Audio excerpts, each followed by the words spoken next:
Separately. Bam, bam, bam. Let's get KSG. Bad Reputation. Die Hard Diesel. Leviticus. Let's go, Leviticus. Let's get Speed up in here. Speedy Gonzalez. Where you at? Where you at? Let's see. There's Speedy. Bam, bam, bam. Let's get some Cool Harvey up in here. Some Bluegrass. Some Bobby. Bada, bada, bada. Let's get some Truckers Table. Let's get Chris up in here. Redbeard. I haven't seen Redbeard for a while. Where's Redbeard at, y'all? All right, let me see. Come on. Give me 1 sec, guys. We're just getting started. I'm sending out the live currently. Bam.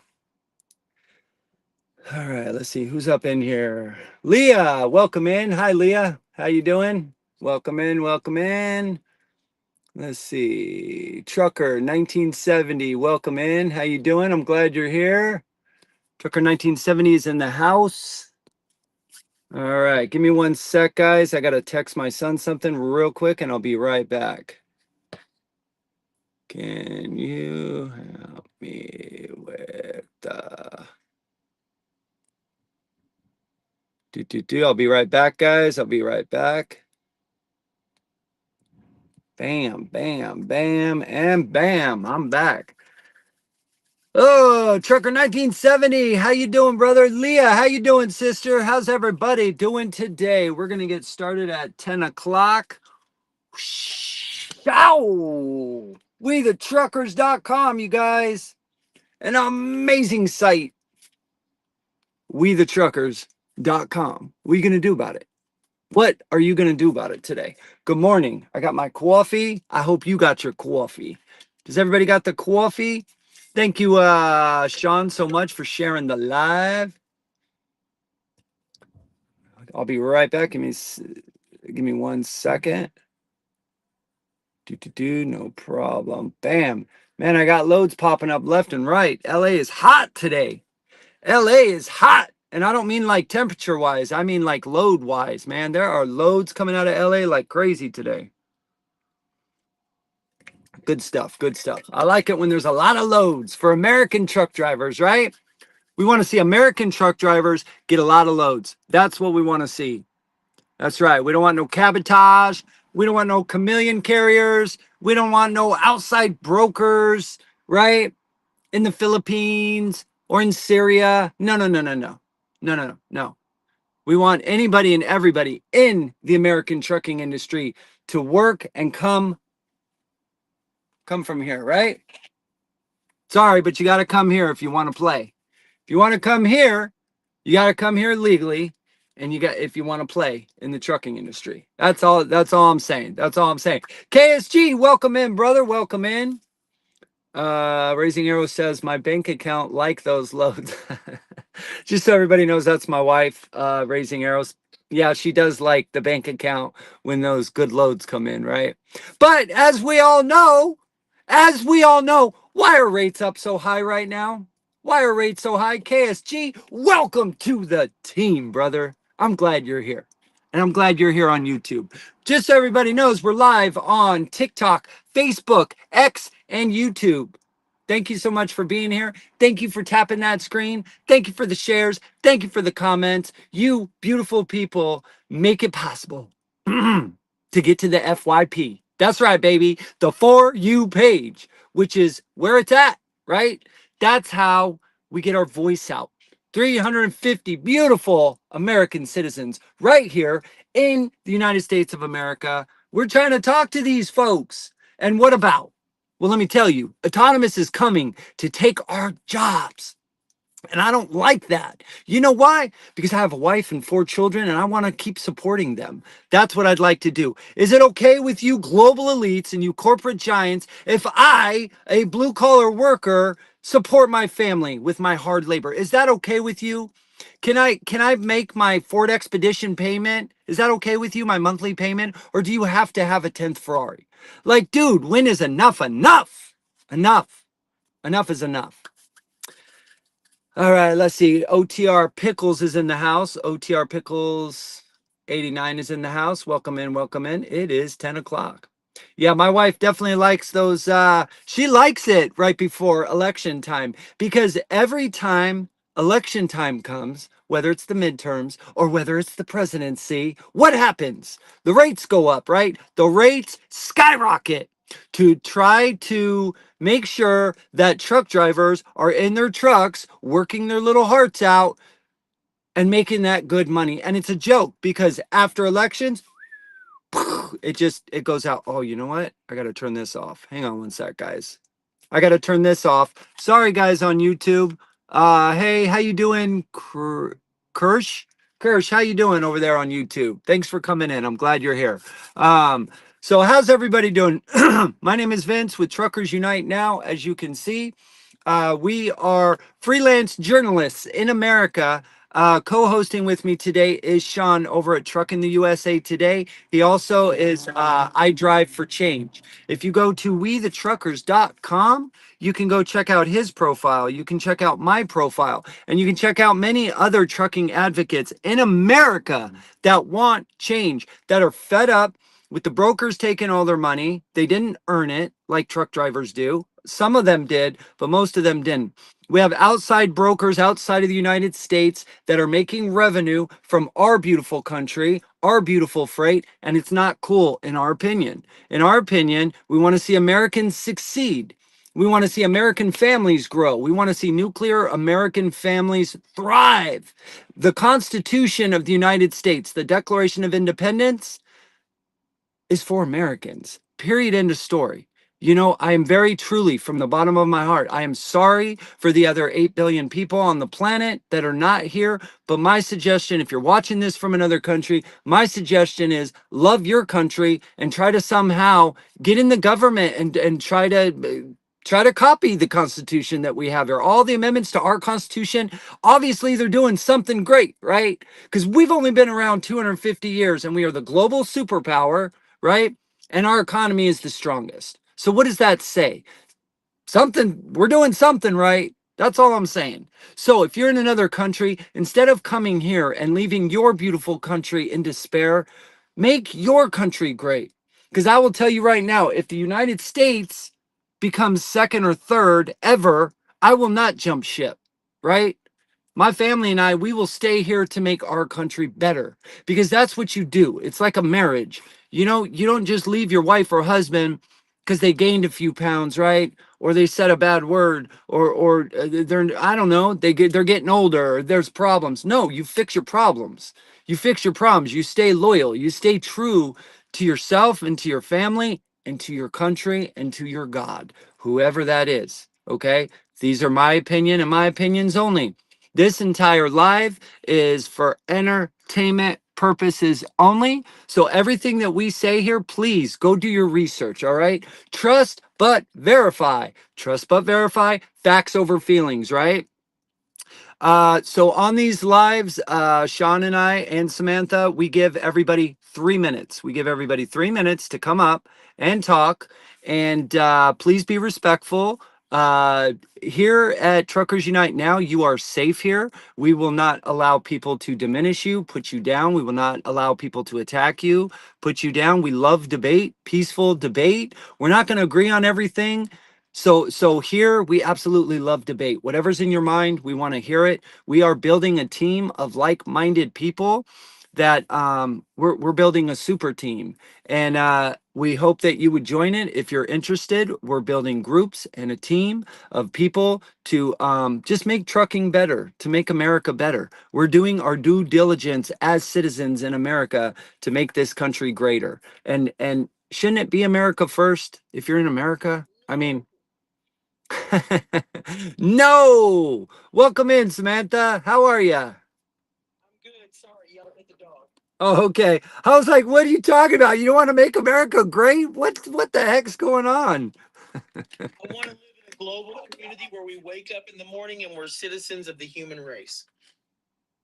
I love it. I love it. Where people debate and share ideas and negotiate, and you don't get everything you want, right? Sometimes you have to negotiate. Sometimes you have to not have it your way, and you have to bite your tongue.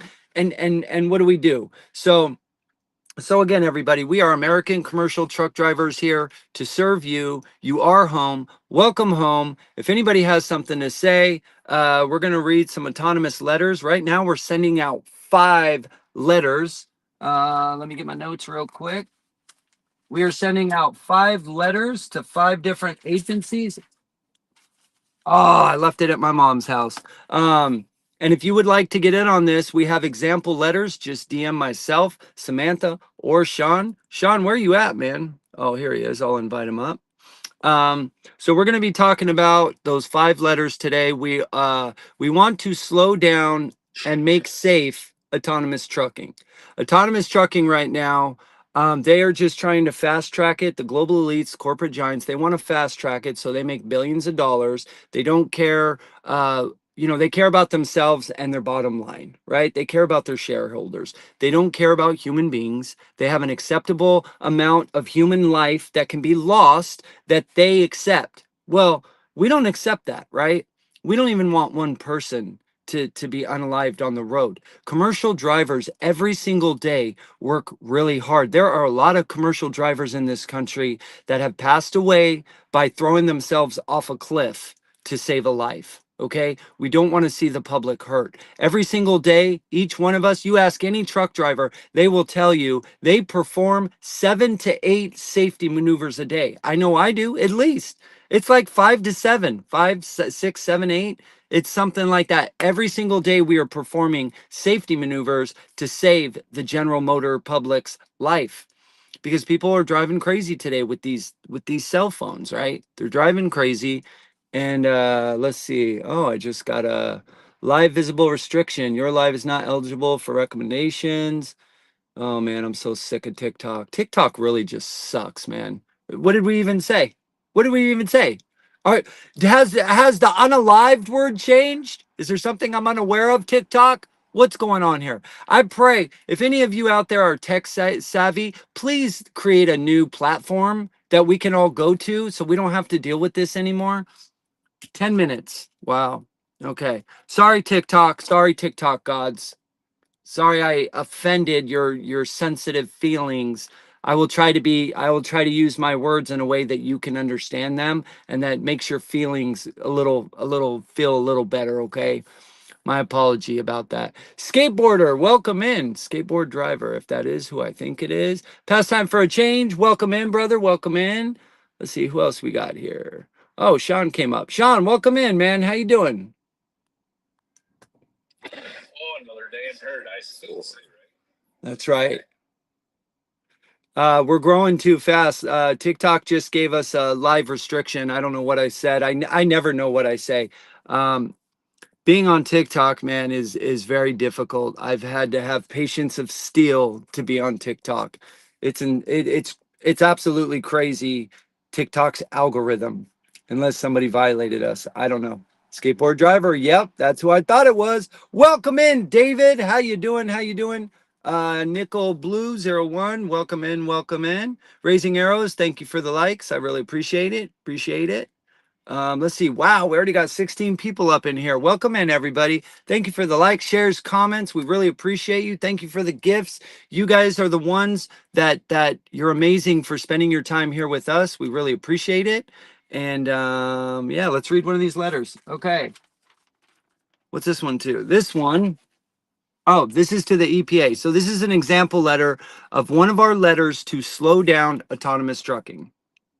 Subjects concerning regarding autonomous trucking, mechanical failures, and environmental impact preparedness in Nevada, because my home state is Nevada. So you would write your letter, and we have example letters for you. You would write yours in whatever state you're in. Dear Administrator of the EPA, Division of Environmental Protection, I am writing you to express serious concerns regarding the rapid development and deployment of autonomous commercial trucking throughout the United States and the potential environmental risks associated with these systems, particularly in situations where no trained human, I'm going to say that again, no trained human is present inside the vehicle during a mechanical failure, hazardous material incident, or catastrophic event. So everybody's clear here. We've talked to a lot of drivers at the truck stops. And drivers are, a lot of people are confused. What is the difference between autonomous trucking and electric trucks, right? Here's the difference. Autonomous trucking has no human being inside. An autonomous truck drives by itself. It does not have a human truck inside of it.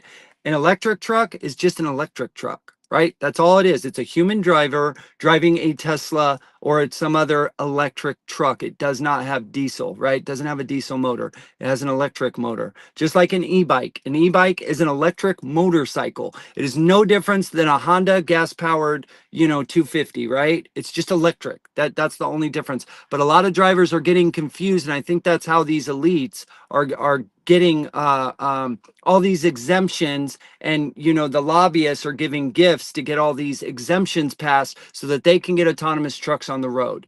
Okay, they don't care about the public safety. We're generally concerned. Like, these are our families, you guys. These are our mothers. These are our grandmothers. These are our children. These are our kids, man. These are our babies on the road. We want to protect our people here in America. I'll continue. As autonomous truck technology continues expanding onto public roadways, the public is being assured that these systems are safe, efficient, and prepared for future transportation's needs. However, significant questions remaining regarding emergency response procedures, environmental containment planning, and federal preparedness when autonomous systems experience failures that could result in large-scale environmental damage. Specifically, I would like to know what actions, what studies, what planning efforts and training programs the Environmental Protection Agency has conducted regarding scenarios where a commercial autonomous truck is operating without an active human driver capable of immediate intervention. 2, a mechanical failure occurring involving hazardous materials, fuel spills, battery fires, brake failures, or roadway blockages. 3, an autonomous vehicle creates an environmental hazard impact on, what does it have on waterways, desert ecosystems, wildlife habitats, public lands, agricultural areas, our farms, right? Or nearby communities. What is it going to do to nearby communities if there's a glitch or a failure, like every damn electronic thing that we have? Emergency responders are required to manage this technology advancement in commercial vehicles without a qualified operator present at the scene. Nevada serves as a critical transportation and freight corridor within the western United States. Within major routes such as the I-80, the I-15, the Interstate 15, and U.S. Highway 95, carrying substantial volumes of commercial traffic every single day, right? These routes move fuel, hazardous materials, consumer goods, mining products, and other freight across the state throughout the region. A significant autonomous vehicle malfunction on Nevada highways, though remote desert area, near watersheds, public lands, tribal lands, or rapidly growing population centers, could create very serious environmental and public safety concerns. My concern is not simply about technology itself, right? We're okay with technology growing slowly, right? To match the population and our needs as human beings. But whether proper federal oversight, environmental response planning, and interagency coordination currently exists before widespread deployment becomes normalized. If a fully autonomous trucks carrying fuel, chemicals, batteries, or other potential hazardous cargo were involved in a catastrophic mechanical failure, which happens all the time, right? Collision, fire, or spill, who would ultimately be responsible for immediate environmental mitigation if no qualified driver is present? Who's responsible? Who's responsible? I respectfully request clarification on the following. 1, has the EPA conducted environmental impact studies related specifically to autonomous commercial trucking incidents? 2, has the EPA coordinated with the Department of Transportation, Federal Motor Carrier Safety Administration, FMCSA? Have they coordinated with the National Highway Traffic Safety Administration, the NHTSA? or Nevada emergency management agencies regarding autonomous trucking scenarios. At first, responders receiving specialized training for autonomous commercial vehicles emergencies involving hazardous materials, lithium ion batteries, or advanced vehicle systems. What federal environmental response protocols currently exist for autonomous vehicles relating to hazardous spills, fires, or environmental contamination events? Has Nevada received guidance? Have they received recommendations? Have they received or preparedness resources from the EPA regarding autonomous commercial vehicle incidents? What contingency plan exists for autonomous truck failures occurring in remote areas where emergency response resources may be limited and environmental impacts could spread before contamination measures are implemented? Technology should never outpace public safety or environmental preparedness.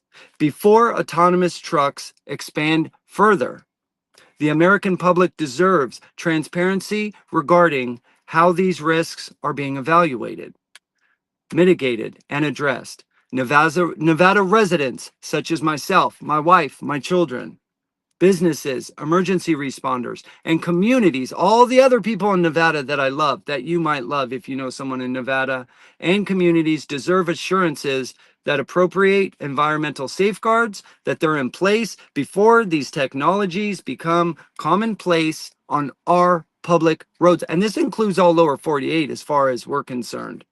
Thank you for your time. Thank you for your consideration. We look forward to hearing a response regarding these important concerns. Respectfully, Vince Fazio. So I want to know what you guys think about that. And would you like to write 5 letters in your state concerning these issues? Autonomous trucking, it's coming too fast, and we don't want our people hurt, right? We saw what happened with the truck driver that made an illegal U-turn because his school sucked, right? And he unalived 3 people. We saw that. There was another incident. I don't know if you guys heard it. This happened 2 days ago on the California 210, right here where I'm at, just literally like 10 miles from me. There was a commercial driver that went across the road and he unalived 6 or 7 people. So what is going on with our training? What is going on in the trucking industry? Why? I don't even know how these problems assist, but everything is the exception to the rule in trucking. You know, we want to we want to keep people safe. Oops, I didn't mean to say that. I didn't mean to say that. We want to keep people safe unless it's trucking, right? The exception to the rule. We want to pay people time and a half. They've earned it, right? Except for trucking, right? Everything is the exception to the rule in trucking. Thank you for hitting that F1. So if you're watching right now, I hope that you will join us. I hope that you will get involved, and let's bring some people up. If y'all want to talk about it, come on up. Let's have a conversation. We got Samantha in the house. What do you think, Samantha? First of all, if you guys haven't seen a letter, it's hard to take in all that letter is asking. There are agencies responsible for parts of our society. They exist for the purpose of whatever it is they're responsible for. So if it's the EPA, they are responsible for protecting the environment. If a movement is coming that doesn't let us know if we can keep the environment safe, that agency is responsible to make sure that they know what they need to know in order to keep that safe. If you have an industry that is trying to circumvent all the things that we have in place, that is dangerous. We are not trying to stop technology. We are not trying to stop innovation. We are trying to control the narrative so that capitalism doesn't take more, like it just keeps taking. So if you haven't seen a letter, please at least get a letter. You can actually plug into the drive and see those letters and look through it so you can understand why this is important. Um, is it a good time, Vince, to talk about like what we need over the next 89 days? It is. Let me just tell them about these 5 letters. We have an example letter for the Division of Environmental Protection. We have OSHA, which is the Occupational Safety and Health Administration. We have Nevada Department of Transportation, but it would be for your state, for you. So Texas Department of Transportation, DOT. We have Nevada Office of Emergency Management and the Federal Insurance Office. So if you're interested, please DM us. Like I said, we're building a team. Samantha, let's hear about the 89 days we have left for the America 250 Act. Let's hear about it. Perfect. All right. So to clarify, for those of you who think there's no way that the Build America 250 Act is going to pass, let's do a civics lesson. This is not something we would like to happen. This is a budget bill. We do not have the option of not passing budget bills in the United States. This has to pass. It is not a question of if it will pass. It has to pass. The question is what's going to be in it when it does pass, because this is how representatives get raises and better health care, is they stick stuff in legislation that we're not paying attention to, that then affects our lives, and we don't have any options at that point. Because someone had the fortitude to say there's something coming that's scary, we need to get on top of it. That is why this initiative exists, and we have 89 days. 8, 9. Please write that down and look at it and recognize what a short time span that is. And at the same time, what we have an option to do, because there are 35 identified key areas in that bill, and each one of those key areas needs a team member who will take the document that is already being created, build a team of 3 to 5 people, and go to work, create a plan of action, and make some things happen. I need 35 people. I need them in a very short period of time. And I need 35 people who don't want to talk about it, but want to be about it. Because, ladies and gentlemen, it is time to be about it. Action. Time for action, not words, y'all. We really need everybody's help in the public. We really do. Past time for a change. Welcome in, brother. How are you? Yo, past time for a change. You have reception? You got a copy? Come on. Yeah. How are we doing? How you doing, man? Yeah, just hanging out. I just woke up, so you have to bear with me for a minute. I'm talking to myself while I have my mute on. I get it, bro. Anyway, If you're feeling down because of this America 250 Act and all this corruption and all these global elites that just, dude, the goalpost just keeps being moved farther and farther out, right? I mean, I'm kind of joking with you right now about, how you feel, but it's true. Am I wrong? It's true. yeah, I mean, we need more people also, because what they need to understand is that, it was a U-turn on the Florida Turnpike that actually, got things moving. It was people getting involved. Bingo. If you think there's nothing you can do, well, you're kind of missing the point of America. America, when you start talking about it, they start listening. So The people, the people. we need people to get out there, make comments on other posts, tag representatives such as Sean Duffy in all those posts. If you see somebody that's talking about this economy, tag them. If you get to a briefing that they did, some newscast or something, get out there and say what you want to say to Sean Duffy. Be, respectful about it, and don't be making, any kind of vile remarks, but, let him know, hey, we don't feel that you're actually representing us. We feel that you're gaslighting us. So, if the public doesn't think they can do anything, you can do everything. You can share our messages. You can watch our videos. You can get us out in the algorithm. I mean, right now you can click that little button in the bottom right-hand corner and share the room out. Send a heart me if you got a penny, right? Send a gift if you can afford it. I mean, I don't suggest it, but I mean, send a gift if you can afford it. I suggest other places. If you want to support the movement, then support the movement. As far as it goes, we just need to really get with it. Like, everybody says they want change. Fine, let's get change. Let's support those that are actually moving change forward. I mean, this is Vince's live. He only holds it twice a week. If you have the ability or the talent, start your own live. Start getting stuff out there. Start, repeating what we're doing. I mean, I've been in this 12 years and I've seen groups like Vince's come and go, and they just get frustrated after they don't get any support. Like, we're here, well, it doesn't affect you right now. Well, it will affect you. And this is something I like to say, you know, people don't like to jump in and do anything until it affects them. But once it does, the guy like me and Vince, are we still going to be there, you know, pushing back, helping you? Or are we gone and you're standing in the street by yourself? Right. So just, I mean, it's easy. Share the room, you know, tap the screen, get us out in the algorithm, and most important, if Vince does a video, I know they're long-winded, but just watch it. I'm If shortening you them, by the found- way. I've been shortening them a minute and less the last 4 days. Well, the sad thing about it is, Vince, is they literally say that if you make it more than 7 seconds, people lose interest. I know. 7 I know. seconds. How much information can you get in 7 Nothing. seconds? Nothing. So But it's like, that's what we how have are to we work with. supposed to- Yeah, that's what we got to how- work how with. Are we supposed to get their attention in the first 7 seconds? I mean, Bro. naked. I don't know. My views have gone up 85% by making the videos 45 seconds to a minute 15.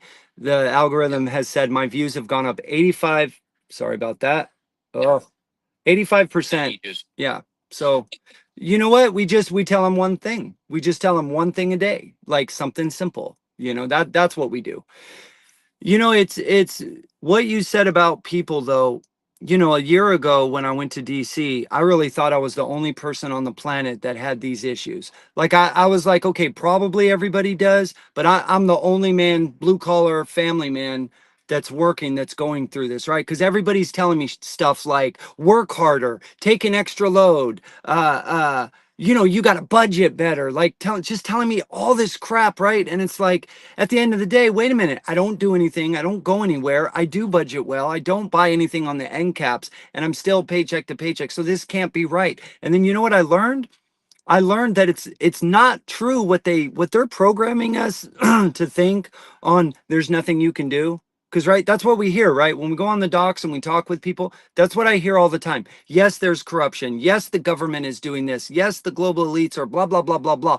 But what can I do about it? That is always the answer or the question. What can I do about it? Well, I'm here to tell you, you can do so much. As an American citizen, you are so powerful.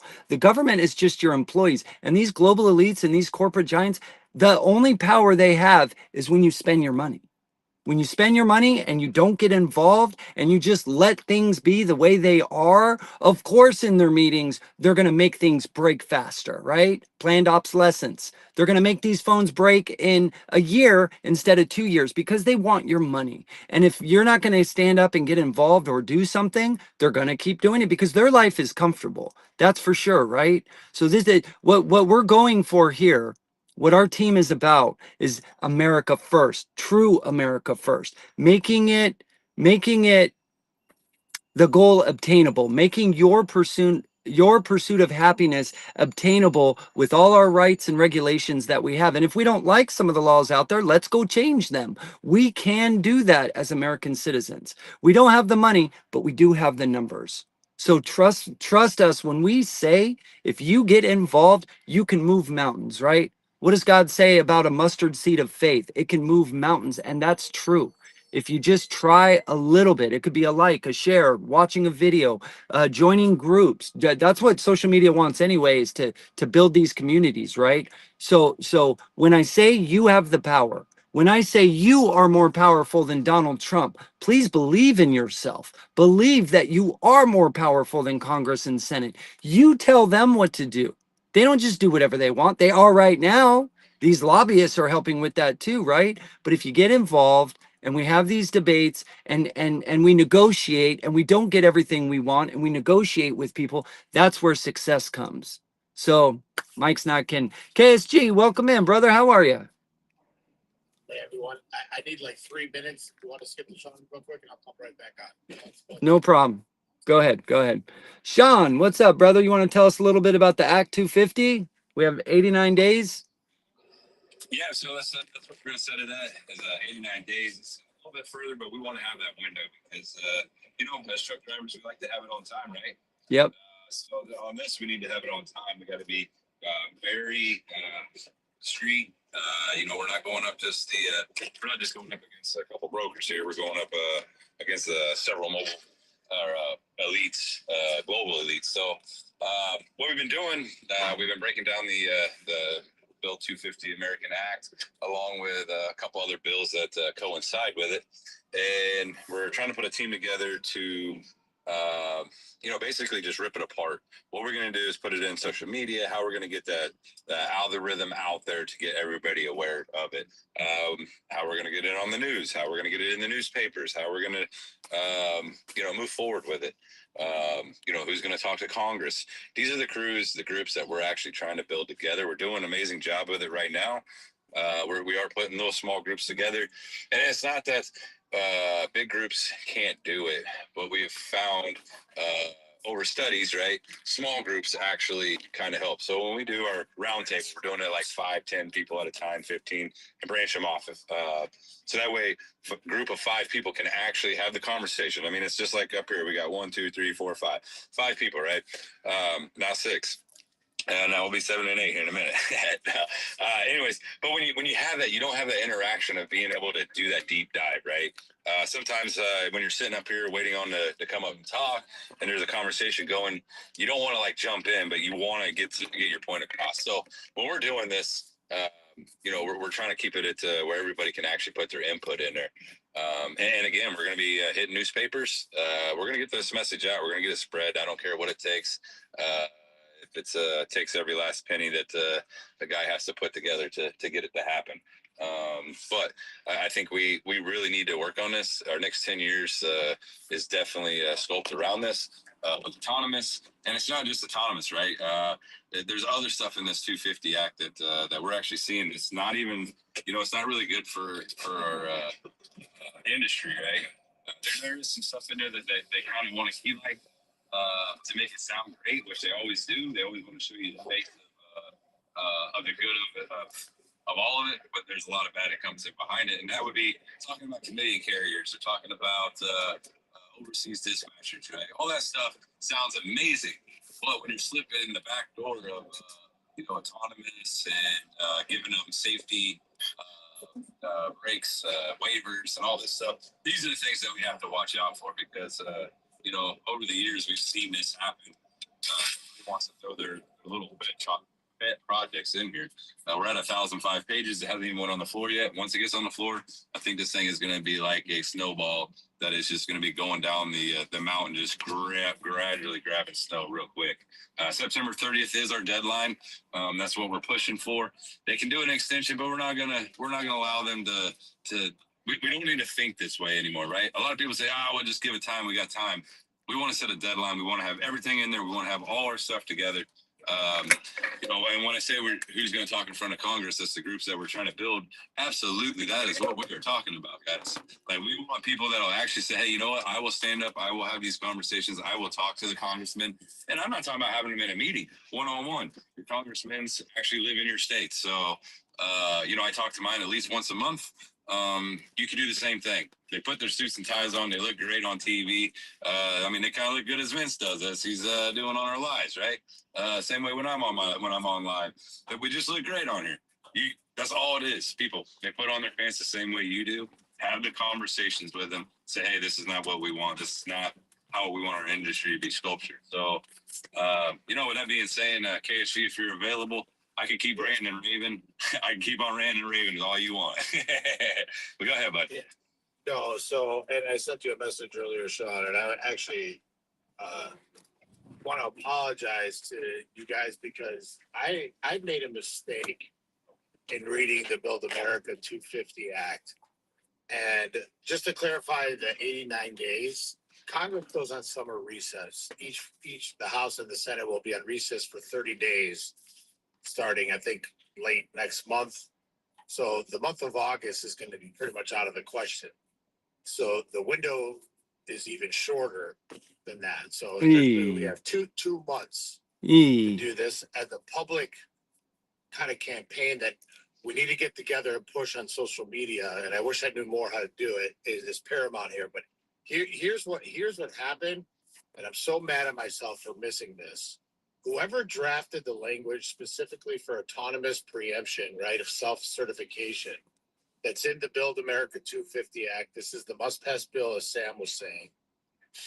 Did it very clever, and it's actually kind of, I hate to say it, brilliant on their part, but the preemption is the Trojan horse for product liability preemption. So what this means, and here's the scary part, because I was talking with Sean and others and Vince, that eventually they're going to try to squeeze something in there last minute that's going to limit the liability for Aurora, these companies that make this technology. It's already in the bill. And here's the scary part about it. I noticed that the preemption language was a little weird, the way it was worded. And I tried to look up any court precedent or legal doctrine, but I looked in the wrong place at first. What I did find yesterday, which is the scariest part of this whole thing, the precedent that they used is a 2000 case from the Supreme Court decision. It's Geyser versus Honda. It's about an airbag case for product liability, so on and so forth.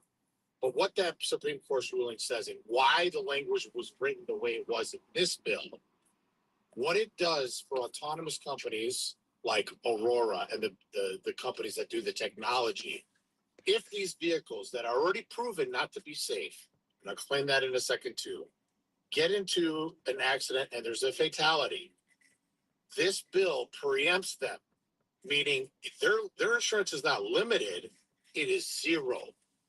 They will not hold responsibility because they are self-certified. This is unprecedented. It's never happened in American history except twice. And I'll give you the two examples that it's ever happened. One is for nuclear facilities, because no insurance company would ever insure nuclear power plants because of what could happen. The other is vaccines. The difference with vaccines is that there's a 75-cent Be careful with that the word. government charges 75 cents per transaction to have for victim funds if something goes wrong. The difference with this, autonomous trucking companies don't have in these technology, there's no restitution fund for victims. So if there's an error in the code, not maliciously, but if there's an error, because AI cannot conceptualize, okay, it's not like a ChatGPT or a Gemini that's generative, it's deterministic and probabilistic, meaning it assumes off based off percentages and probability. If there's a code, because there's so many, edge cases that could happen in the chaos of the interstate, trucking system on our roads, these companies are preempted. The court cannot even issue discovery. They cannot get a trial by jury. They are not liable by this act. This is why it's unprecedented. It's a dereliction of duty of our government officials. I'm not saying that lightly, and I just want to make sure that, and I'm 99% that this is exactly what they're doing, and we have to make the American public aware of what's going on.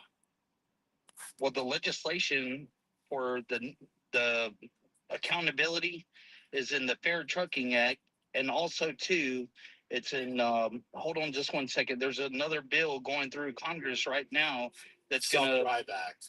It's the Self-Drive Act, which is so they're hitting it from both ends, and that's under 10,000 pounds for the Self-Drive Act, and then the commercial Class 8 semis for the Build America 250 Act. They're hitting it on both ends, so these technology companies will not be responsible. But there's also something that's saying that if the lawsuit is over $5 million, that it will take it to federal court. Well, there's a bunch of. So that's different. That's different in terms of let's say, give an example of XYZ trucking company uses Aurora's technology for driver as a service. Now, the trucking company could be held negligent, right? But in terms of why they were negligent is a whole different story. They can't use the excuse that Aurora's technology failed. There's an error in the code. And if it's proven, because they're not going to get that data, because the law doesn't allow them to get that data at this point, the way it's written, then there's no lawsuit. And the victims will be literally left out to dry. Can I interject here real quick, guys? Because very important, very, very important discussion. And I'm sorry that I missed this. And I apologize to you, Sam, and Sean and Vince and everybody else. I should have caught it early on, and I didn't. Well, you're It human. was very clever the You way know. they did it. So I think this is the piece that we have to recognize, KSG. We, you know, we can say we don't like them, whatever. We don't like what's happening. These are very clever people, which means we have to be very clever people. And I also want to point out, at the end of the day, KSG has no dog in this fight. Okay. Everything that he's done, he has done because he cares about what's happening and he sees a great need here and he feels called to a purpose. And I think that's true of most of us. So we can argue the semantics, but if we don't put a plan of action in place and implement that plan aggressively, none of the conversations we have will make any difference. We have reached a fork in the road where we can talk about it or be about it. And I need some people to be about it, to step up and say, I'm the one. I'm the one. I want every one of you to look in the mirror and imagine Vince looking at you and saying, are you the one or should we look for another? Because that's the place we're at right now. Right. And I appreciate that, Sam. And I just want to know everyone who's listening to give the perfect real world example of what this essentially means. A real world example would be if you had a general contractor build your home, the general contractor, according to this bill, if it's passed the way it's written, could say to you, well, I make up my own code. I self-certify all the codes for the house. If something goes wrong, tough luck, you cannot sue me. That's the exact equivalent of what these people are trying to do to advance these autonomous vehicles. And Sean could elaborate on one more thing that he sent me that I was just following up on.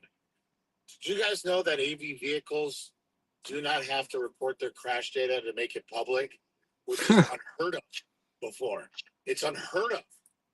This is crazy. You have to submit a FOIA request that'll put in what's called a complex track, which takes years to get that data. Because 3 years. they will 3-something years. That'll be long gone before all these, or these bills will be already passed. This is a lobby and money push move, and I am not like the conspiracy theorist that there's obviously an agenda here, but we have to just make this public. 80% of the American public that's been asked about this doesn't want it. And these are voters. So the only plan of action right now, letters are great. Keep doing that. But get on social media. I wish I knew how to make videos and stuff. I just don't. But we need to get it out to the American public to start creating outrage. That's the way to do this now. And if you win here, Plus, that is one small step to get a great, great piece and a movement for unity. But thank you. That is one thing we're working on, right? So you've seen the little jokes that I was sending you, KSG. They're just little 10-second bursts of stuff. These are the things that we're building tools for people that actually want to use this information, right? We're archiving everything that you could actually go right on there, click on the folder that says make small memes that make people laugh, about autonomous. We're even built into, we broke down the bill 35 different ways, right? Sam actually was putting it in AI to say, hey, only this section, these 5 pages, break everything out that's related to autonomous and trucking, put it all over here separately. So that way we can just pick these pieces away instead of picking 1,005 pages, and then how we utilize it, right? So I would love to see autonomous on Fox News. I would like to see them on CNN. I want them to talk about it every single day. If we could just have the news channels speaking of it for hours and hours. And I'm not talking about just those, but local newses, newspapers. We need to, the team that we're trying to build, KSG, is actually saying, hey, what do we want it? What is the most important out of 1,005 pages? What is the 5 items that we should be hitting on to get this awareness? Because when you look at it, the overall bill, you can't put that in there. One, these news outlets ain't even gonna report on it because they're gonna be like, hey, we got lost in the mix of what you're doing. But if we can actually sculpture it down and say, this is what we want you to say, they'll do it. That's what we want. And then they love drama, right? So when we're sitting there talking about the lobbying part of it, and Ford's there, right? You look at all these, they're just like, dude, there is so much money being funneled right now in Washington, D.C. Like, these politics are just, man, they got all their pockets just filling up with cash. They're probably trying to hide it underneath their bed. They look like them guys that you see on a criminal show of how do we get rid of this money. I mean, I guarantee it, you could probably pull their drywall down and they got cash built in it. Yep. That's how crazy this is, because they want to. They're just eating it up, right? They're going, hey, Ford, you're going to give us money. Oh, you guys are going to give us money for lobbying.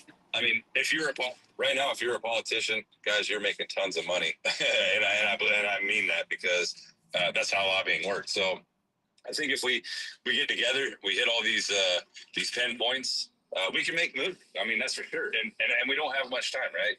Because you're saying 60 days basically is what we got to get the public awareness out here. So I mean, it's not an action that we can keep on talking about. Now we just gotta put it out there. Whether it's we say, hey, we want to get the right information out there. We want it to be factual. I mean, but we're at the point to where we just got to get something to move. That's all we got to do. Right. And So- just highlight one more thing on social media. You have to kind of speak towards the public so they understand. If we use preemption like that kind of language, no, break it down to, hey, a $20 pot of coffee has to be certified by a neutral third party like Underwriters Laboratory, so it doesn't start a fire. That's the only way it can be sold in the United States on the shelves, to be certified. Yet we're allowing 80,000-pound trucks, robotic trucks with no drivers, to self-certify. Okay, that there's a big disconnect there, but you want to relate to the American public so they can understand it. So KSG, A few years ago, right? Go ahead. We didn't have that happen. If you look in history, right? If you look at the what was happening in the cattle market, right? At the federal level, right? They put a whole bunch of people in there that they were self-certain. We found out that they were actually had the mad cow disease that was going through there. So I mean, this is the outcome that's going to come. We've seen that happen. Look how many people were unalive, the whole 9 yards. So let's not make that mistake again. Let's get this information out there saying, hey, you saw this. This is what our future is holding, and we did not like that record. I mean, that was bad. I mean, that was a horrible time. So, we got to look at how we can compare that with something that's already happened with the salmonella, the same thing. And this is what's going to happen if we allow people to self-serve. We need to be held accountable. Yes, We are held accountable, right? do it. And this is the last thing, and then I'll let you kind of guys move on to the next. But understand that two last things. Self-certification doesn't work. Okay, this is the problem. It happened with Boeing. We're not learning by our lessons here. Boeing, those planes, the Max, the software glitch caused about 400 people to be unalived. Okay, that was a self-certified program by Boeing. So these are example what happens, and the data actually shows. My second point, AV data shows that AVs now are not safer than human drivers. Okay, 9.1, the metric after 1 million miles of autonomous vehicles driving. 9.1 out of 1 million miles drivers, that's the metric used, are autonomous vehicles versus 4.1 accidents versus to 1 million miles for human drivers. The data doesn't show that AV vehicles are safer. They cannot conceptualize real world scenarios. It is very critical for people to understand. So KSG, I talked to a lawyer the other day. I was helping my mom with some stuff, like some deeds and some stuff like that, and a potential person that might sue us, right, in court over some things. And he told me I was reading over a trust and will, and a lot of the words I didn't understand. And I asked him, I was like, why do lawyers do this? Why do they write all, like, what does this word mean? What does that word mean? And he would explain it to me, right? And it was a very simple word, but I didn't understand it. And I go, why do they do this? Why do the courts do this? Why do lawyers do that? And he goes, well, that's just a fancy way of confusing you guys so that we can argue in court, basically. So it's a way to confuse you so that 90% of you will not go to step B. You'll stay in step A. right? So like you were just saying, it's completely confusing. That's by design. That's on purpose because most people will just read it, look at it, not understand it, even with a college education, right? If you're not in that field, you don't know what the heck they're saying. So just so you know, starting this Thursday or Friday, we're going to start interviewing a lot of drivers at the truck stops live. So if I'm going to start doing it every day. So if you want to put together something that you feel like the information would be said well in layman's terms, I can start spreading the word all over the country if you're interested in that. To Sean, he could give it to you guys. It's Okay. literally going to be structured as a press release, Okay. right? To every single point that I've researched, I covered a lot of stuff that you guys and Sean have seen. I put it all together in one simplified document that lays it down in layman's terms, so that the motoring and American public will know. And there's hard hitting points in there that just I'm very neutral when it comes down to things. I'm analytical. I like seeing both sides of it. I am not against Same. innovation, but the way Same. this is going is completely unacceptable and Right. unprecedented. Right. I love it, man. Yeah. And if you want to put together something like 45 seconds or less, we don't mind making videos too, to try to get this information out there in layman's terms.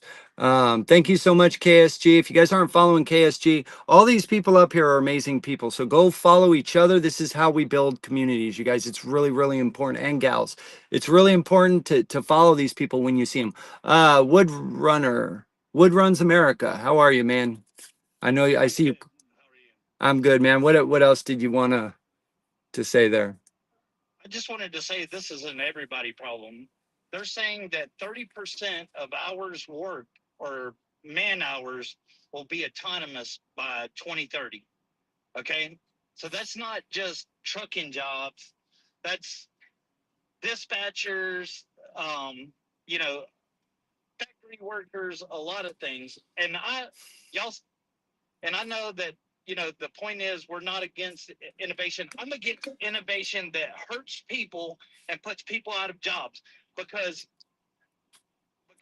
I'm sorry, technology should be a tool and not a replacement for human workers so that corporations can make more profits. I'm sorry. I will go that angle because that's the way it needs to be.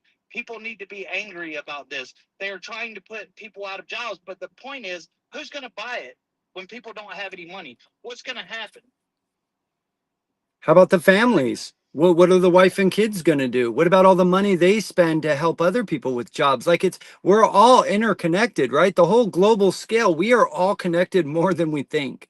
You're absolutely right. It's scary. It's terrifying. And just the last part of what I have to say, in the 1990s, my father was a textile worker from South Carolina. Okay. And the government said, yeah, we're going to let those jobs go down to Mexico because these companies can do it cheaper. And we're going to put these high tech jobs back into the area. Well, the jobs went, but the jobs never came back. So all this retraining stuff that they're talking about. And then what about, you're driving a truck now. Look at the people at the fuel aisle beside you. You see the old person that's walking on a cane that can barely stand up straight? Yep. You Yes. really think that they're going to be able to go to a school somewhere and retrain? Right. Right. No, I don't. My father was in his 60s, okay?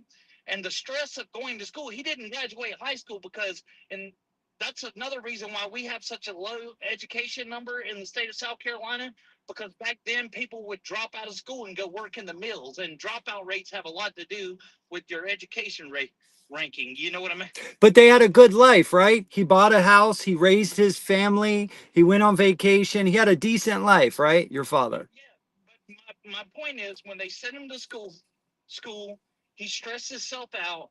He had a heart attack, and he never made it to the other side of that retraining because they did something that was called the Unfair Trade Act, um, where they paid a lot of money for people to retrain and stuff like that.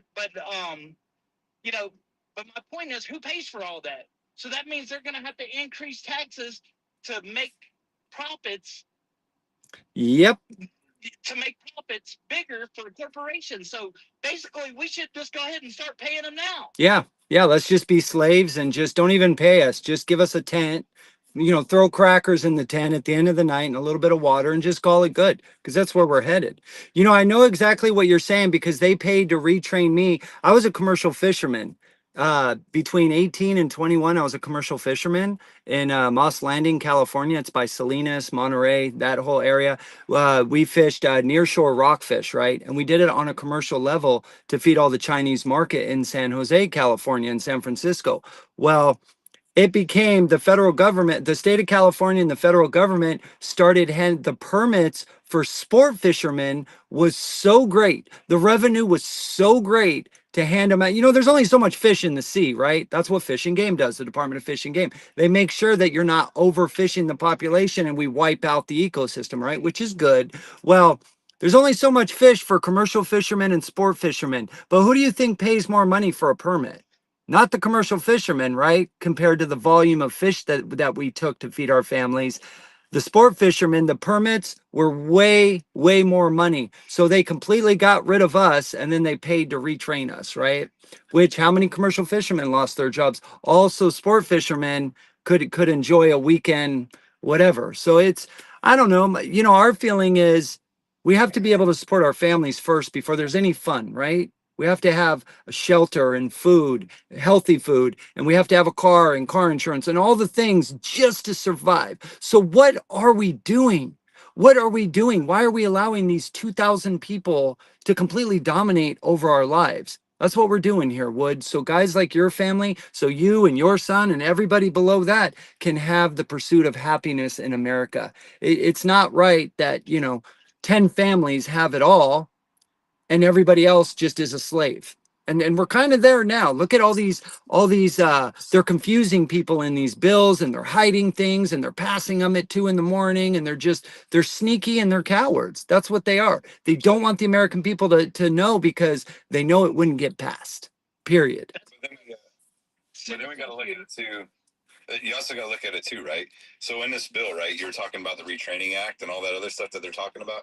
Did you notice they never mentioned that like H1N1 visas or anything like that? They're talking about CDL holders. So if you want to be a controller operator, you're going to have a CDL. Well, that sounds great, right? We're like, hey, you know what? Okay, guys, now we're going to be able to not have to drive truck. We're going to be sitting in, a controller room running Xbox controllers while we're driving trucks down the road. They never mentioned that is going to be an American job. They not once did they say it was going to be an American job. And that is the problem.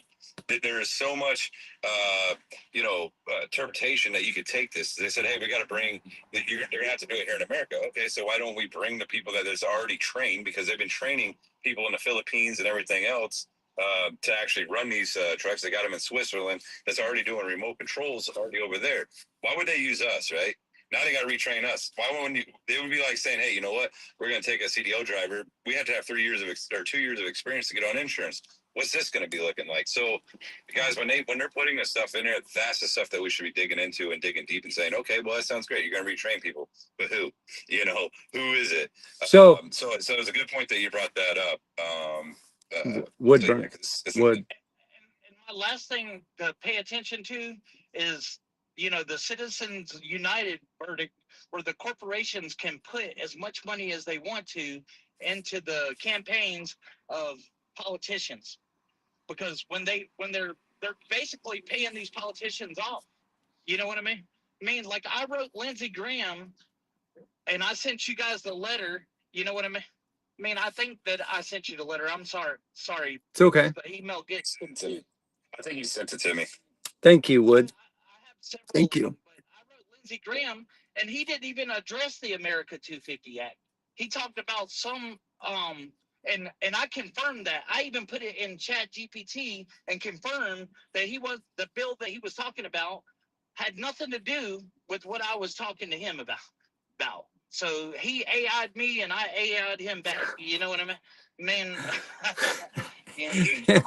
Sad though, isn't it sad though that our government, the ones with the most power, are actually using AI? I kid you not. So I was reading the bills and stuff, And my brother writes code, so he's taught me how to actually look and see if it's been code readed, right? If somebody used AI, if they use ChatGPT, I don't care. You pick one that's actually wrote it. I can actually, has messed my life up for the rest of my life, that I can see if somebody's actually just doing an AI response to me. And it is so insane how our politicians are using AI to write stuff up. You know, back in the day when they were running for politics, they actually had to use their brains and say, hey, you know what? How am I going to get the people to vote for me? Now they're using AI to say, hey, how do I quickly get these? Like, what do the American people want? Okay, let's hit on this. Man, it is worse than, you know, I always say a politician lies. Now it's even worse because now they can use a system against us to say we can act on their feelings to get to get their vote, and it is horrible. And I call them out every day. When I seen that, if he would have sent that to me, I'd be like, hey, bud, why don't you go back to college and get your education better? Yeah. Yeah, they're not so smart, are they? The economists are not so smart. I didn't vote for AI to run our country. I voted for, you know, you to run our country or our Amen. state, you know. It's just crazy. So yeah, guys, pay attention. If you see AI and them guys are sending it back to you, call them out on their garbage. Like he shouldn't be a politician if that's what he's going to do. That's right. I'll just say one more thing. If you look at where Boeing is, and you look at Lindsey Graham, and you look at the power that he has in Congress, you know what I mean? I'm not calling out any company. I'm just using an example. You know what I mean? There's a lot of things that are corrupt in our system right now. And they had the public ragging a president for using AutoPen for signing millions and millions of documents, but they write their responses to their constituents with AutoPen, basically. You know what I mean? Yeah. Hypocrites. Hypocrites. Yes, they are hypocrites. I mean, we could go into people down in my area being hypocrites. They're absolutely hypocrites. You know what I mean? Well, But the thing is they're we're all at threat. Every single working class person in this country is at threat right now. It's a profit motive. It is capitalism with it is capitalism without morality, because you have lost that one guy that owns the factory, that knows everybody's name in the whole factory, and now the factory is owned by a corporation, and the corporation is owned by investors around the world that don't know anything about America. So, like, when we get mad at or love it. when we get mad at people trying to vote, say, oh, they're allowing illegal aliens to vote. Well, in turn, that's what Citizens United did. It allowed um, foreign corporations to pump money to change the influence of government. You know? Wow. Where have you been, brother? We want you on our team.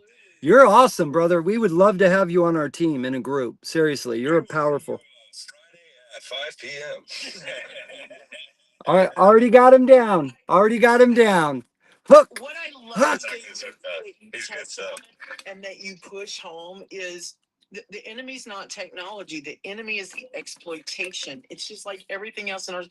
It is, these things are not bad. Developers are not bad. Technology is not bad. The exploitation of it is the problem. And the exploitation always comes from the people that have amassed the most and want to make sure that that ratio stays the same or has a bigger gap. That's what we have to change, because the thing that we have that they don't have numbers. There are never going to be millions of billionaires. There will always be millions of people who say, I've had enough. The point is when we stop saying, I've had enough, and we start saying, we've had enough. And as a constituency, we're going to make it clear that we've had enough. Preach it, sister. Preach it. I love it. That's one of the reasons why, like, when I'm on here, you'll hear me say time and again, it's not the person with the towel on his head. It's not the person with the flip flops. It's not the person that drives an automatic. You know what I mean? Because that's the corporations trying to divide you. When the automatic drivers, when people of our religions, when all that stuff come together and say, you know what? I don't care how he's over there praying. We need to come together and fix our industry. And that's the, because, you know, it's It's not just one group of people that's messing it up. You know what I mean? We all need to come together and realize that supporting each other, no matter what, is the key to getting what we need to do, because the power is in numbers. You know what I mean? Because they've got the numbers that they need as far as the money. But if the public came out against it, and another thing that they're trying to do is they seen in Canada during the freedom what was it, the freedom convoy? Freedom convoy. Real They careful. froze all their money. Yeah, they froze all their money that they were receiving. I'm not talking about in America. I'm talking about in Canada. I know. I know. They shut the economy up there down for a little while. You know what I mean? And they said, "Oh, these people have some power." You know what I mean? And they didn't like that. Brother, look up what Italians did 2 weeks ago, how they stopped buying things and they all stood in the streets. You didn't hear about it, did you? Go look into what the Italians did a couple weeks ago. You didn't see it on media anywhere. And that's what TikTok used to be about. Y'all remember like 5, 6 years ago how awesome it was? You see free stuff all in other countries. It was awesome before it got taken over a couple times. Real quick, Wild Child says, but the people keep voting against their own interest every time. And you know what, Wild Child? I don't know how everybody else feels. Yes, I'm going to vote for the midterm elections here soon, but I honestly personally, I have lost all trust in our government. I have. I'm not saying that in a bad way or a disrespectful way. I don't feel like they're working for us. I feel like they're working for corporate giants, the elites. I feel like they're working for themselves. I feel like it's just a hypocrisy of selfish people, and not all, right? I'm saying like 90% of our government. I don't feel like they're working for us at all. It doesn't feel like it to me. I feel like my vote is a waste of time. Like I should just play with my 9-year-old daughter for that hour. Why go vote? Like that's my personal opinion. But yes, I'm going to still vote because I want to have hope. But what do you guys think about it? Can I toss a different perspective to that, Vince? Definitely. Let's That's say what we're you about. go to your job tomorrow, right? And you've got the plant managers nowhere near. They're not around. They're not doing anything. They don't have anything to say. They don't have any opinions. They don't send out memos. You got a supervisor on your floor, and he says, "Hey, I'm gonna need you to get this done." Boom, boom, boom. Then you started hearing to what the supervisor says, right? The fact of the matter is, ladies and gentlemen, we can blame whoever we want to blame, but we have been an absentee boss. We have, if it doesn't matter if we had the power, if we didn't use it. Power unused is power lost. Now, here's the good news.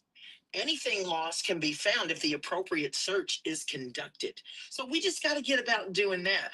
But it's not gone.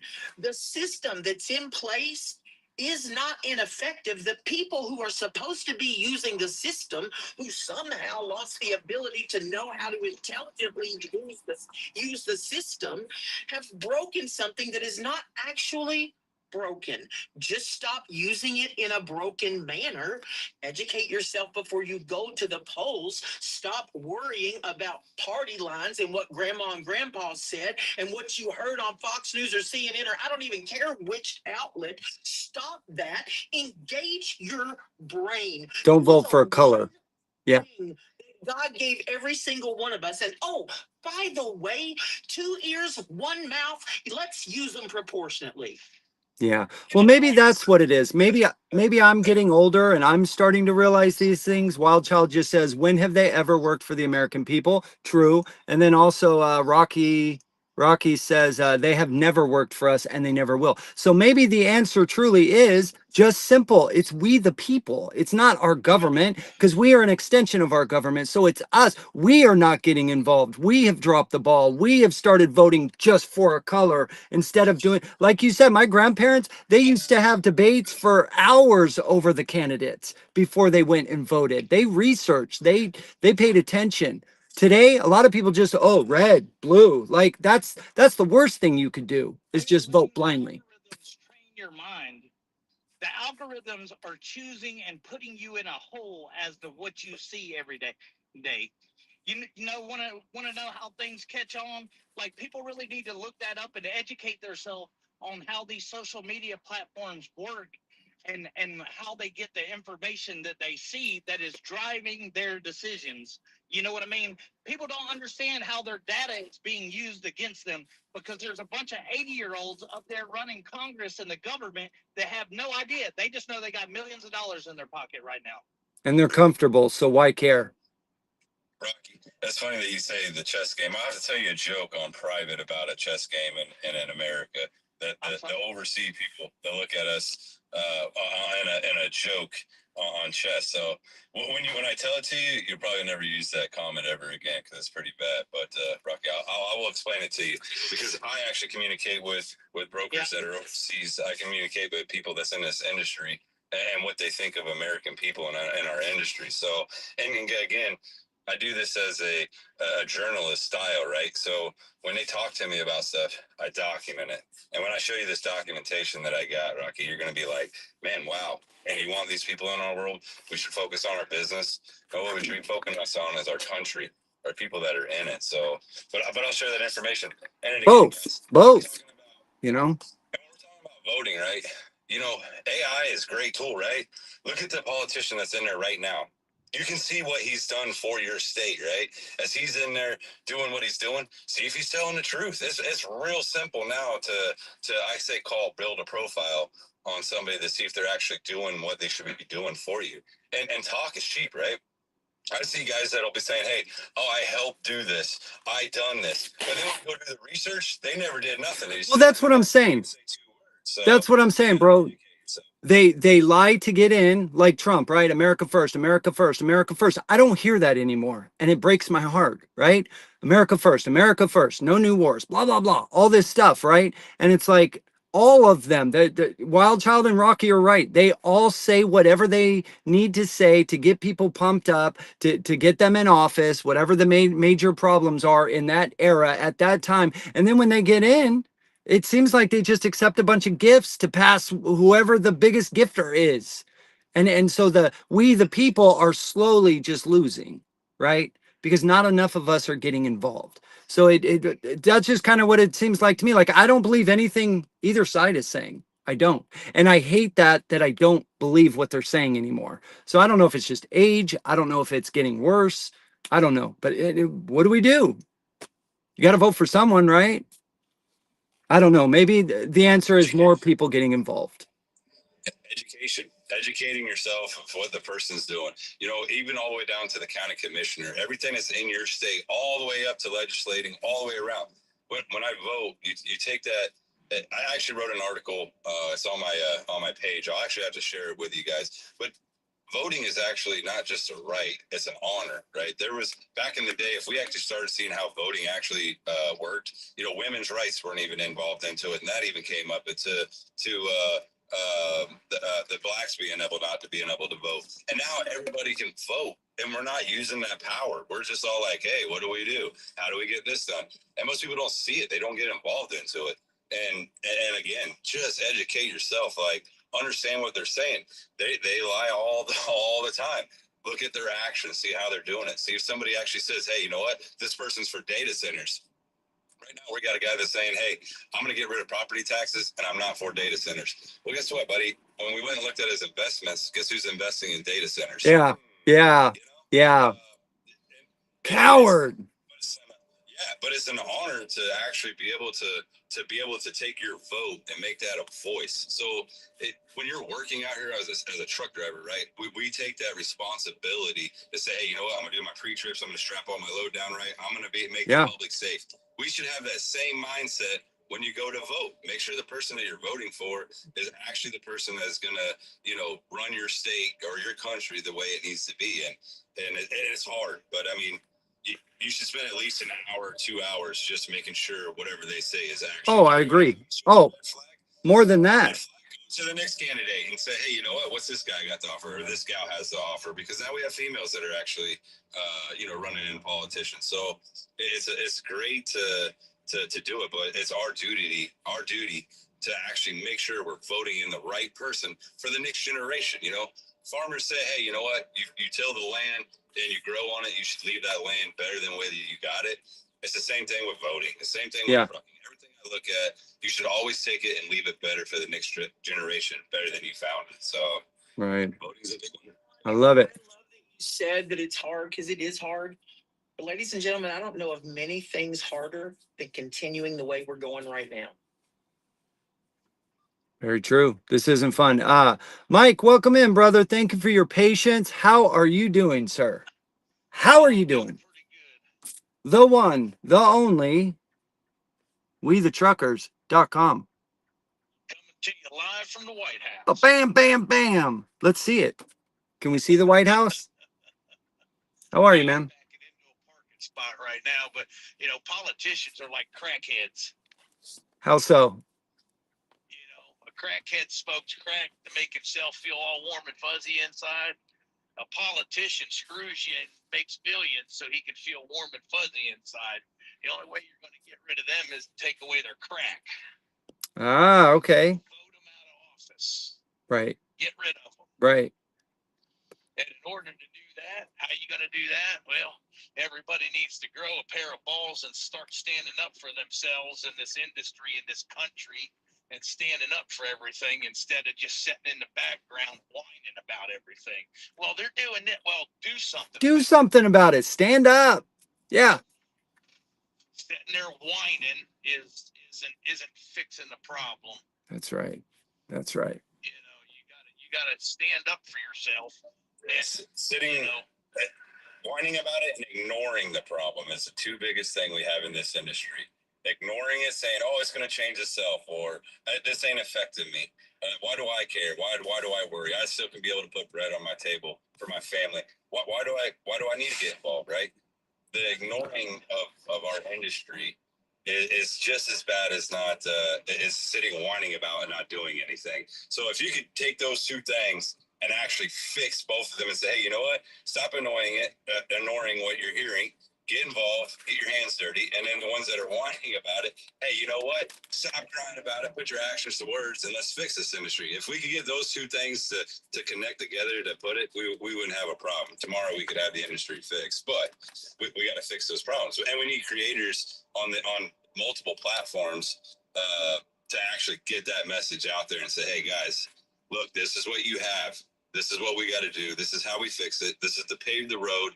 Let's get this message across." And you know, hopefully it'll work. I mean, like Woodrunner saying, bro, it's everybody's being affected. I don't care how you look at it. Look at AI coming into these warehouses. It's going to be rich or poor. We are the middle class. If you take away your middle class, we have nothing. And not a conspiracy, but if you look at, they want their agenda. I've heard that they want a one world government. This is how you get it. Instead of government, you have one world corporation, I guess. One world corporation. And that's what we don't need. Right. No, we like mom and I pop. mean, it's crazy. I mean, you know, a lot of there's people out there pushing for this and pushing for that, and they think that you need money to pay people off. Well, you know, I mean, and that's the mindset of some of these people. My belief is, you know, if strength is in the numbers, and if you can get 40,000 people go to Austin, Texas, and protest over this, get the, you know, people to go to Sacramento outside the Capitol building, outside the Capitol building in every freaking state, 30, 40, 50, 60,000 people, and go protest.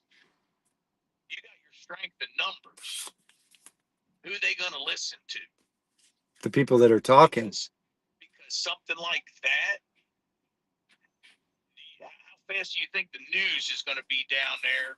And this is going to be all over every national TV channel in the country. That'll go coast to coast. The crap that these people get paid up in Washington to lobby and swing things in their favor, that stuff never gets televised. Nobody knows nothing about it. All you know is, oh yeah, Obama went into office broke and he left a multimillionaire. Yeah, why? Clinton's did the same thing. And the middle class became a little poorer. Little poorer. You know, strength in numbers, people. I mean, people gotta stand up and quit listening to other people. Well, you can't. Go ahead, Wood. You can do it if you really want to. right now there's a big push against data centers. This is kind of related. This situation with AI trucks is kind of related. And there's people that are amassing at the town hall meetings because these data centers are stealing their resources. Like there's some community right now, they're having to put out porta johns on the corners and stuff like that. I seen it on TikTok. I don't know if it's true, but like in Atlanta, I know this is true because I seen it. There was like 30 million gallons of water missing from the reservoir, and they found out that the data center messed it up. And so my point is, join in with these people that are like, stop the data centers and stop, the AI trucks. Like join in with these people, help with their movement. We can't always say our side, and not tell somebody else's side too. And when I was in a bike club, if I would go and share another club's event, they would share my event. So that's kind of like what I'm saying is it's a related strategy. And Yeah. One more thing, they gotta have the here because I gotta run inside. They gotta have the data centers, plus they gotta have the autonomous to make it both work, because all the data that they gotta collect has to go into these things. So it is the same exact thing.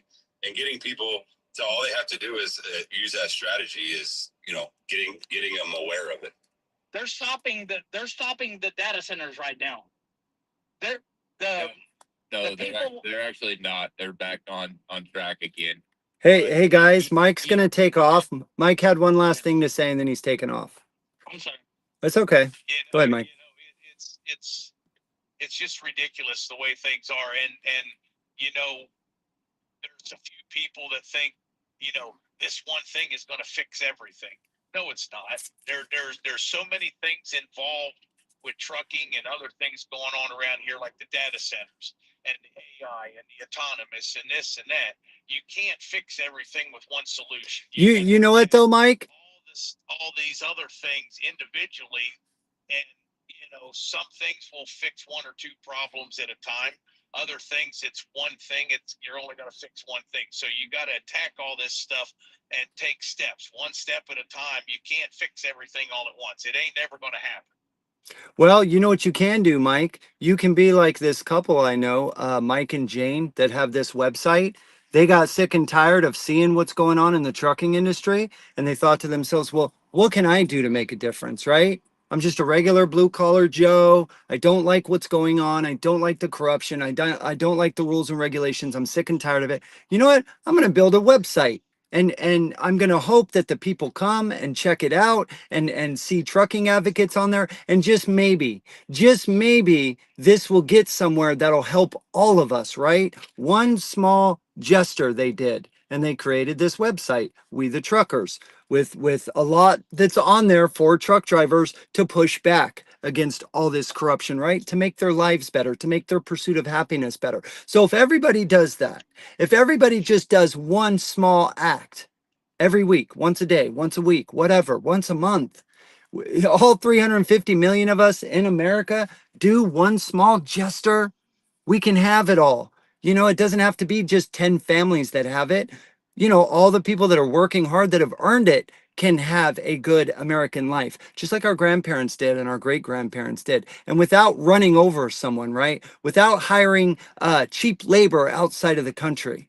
We don't agree with it. I'm sorry. I know a lot of people disagree. I know a lot of people have successful businesses with hiring cheap labor overseas, but we don't agree with that because it's not helping America, it's helping you.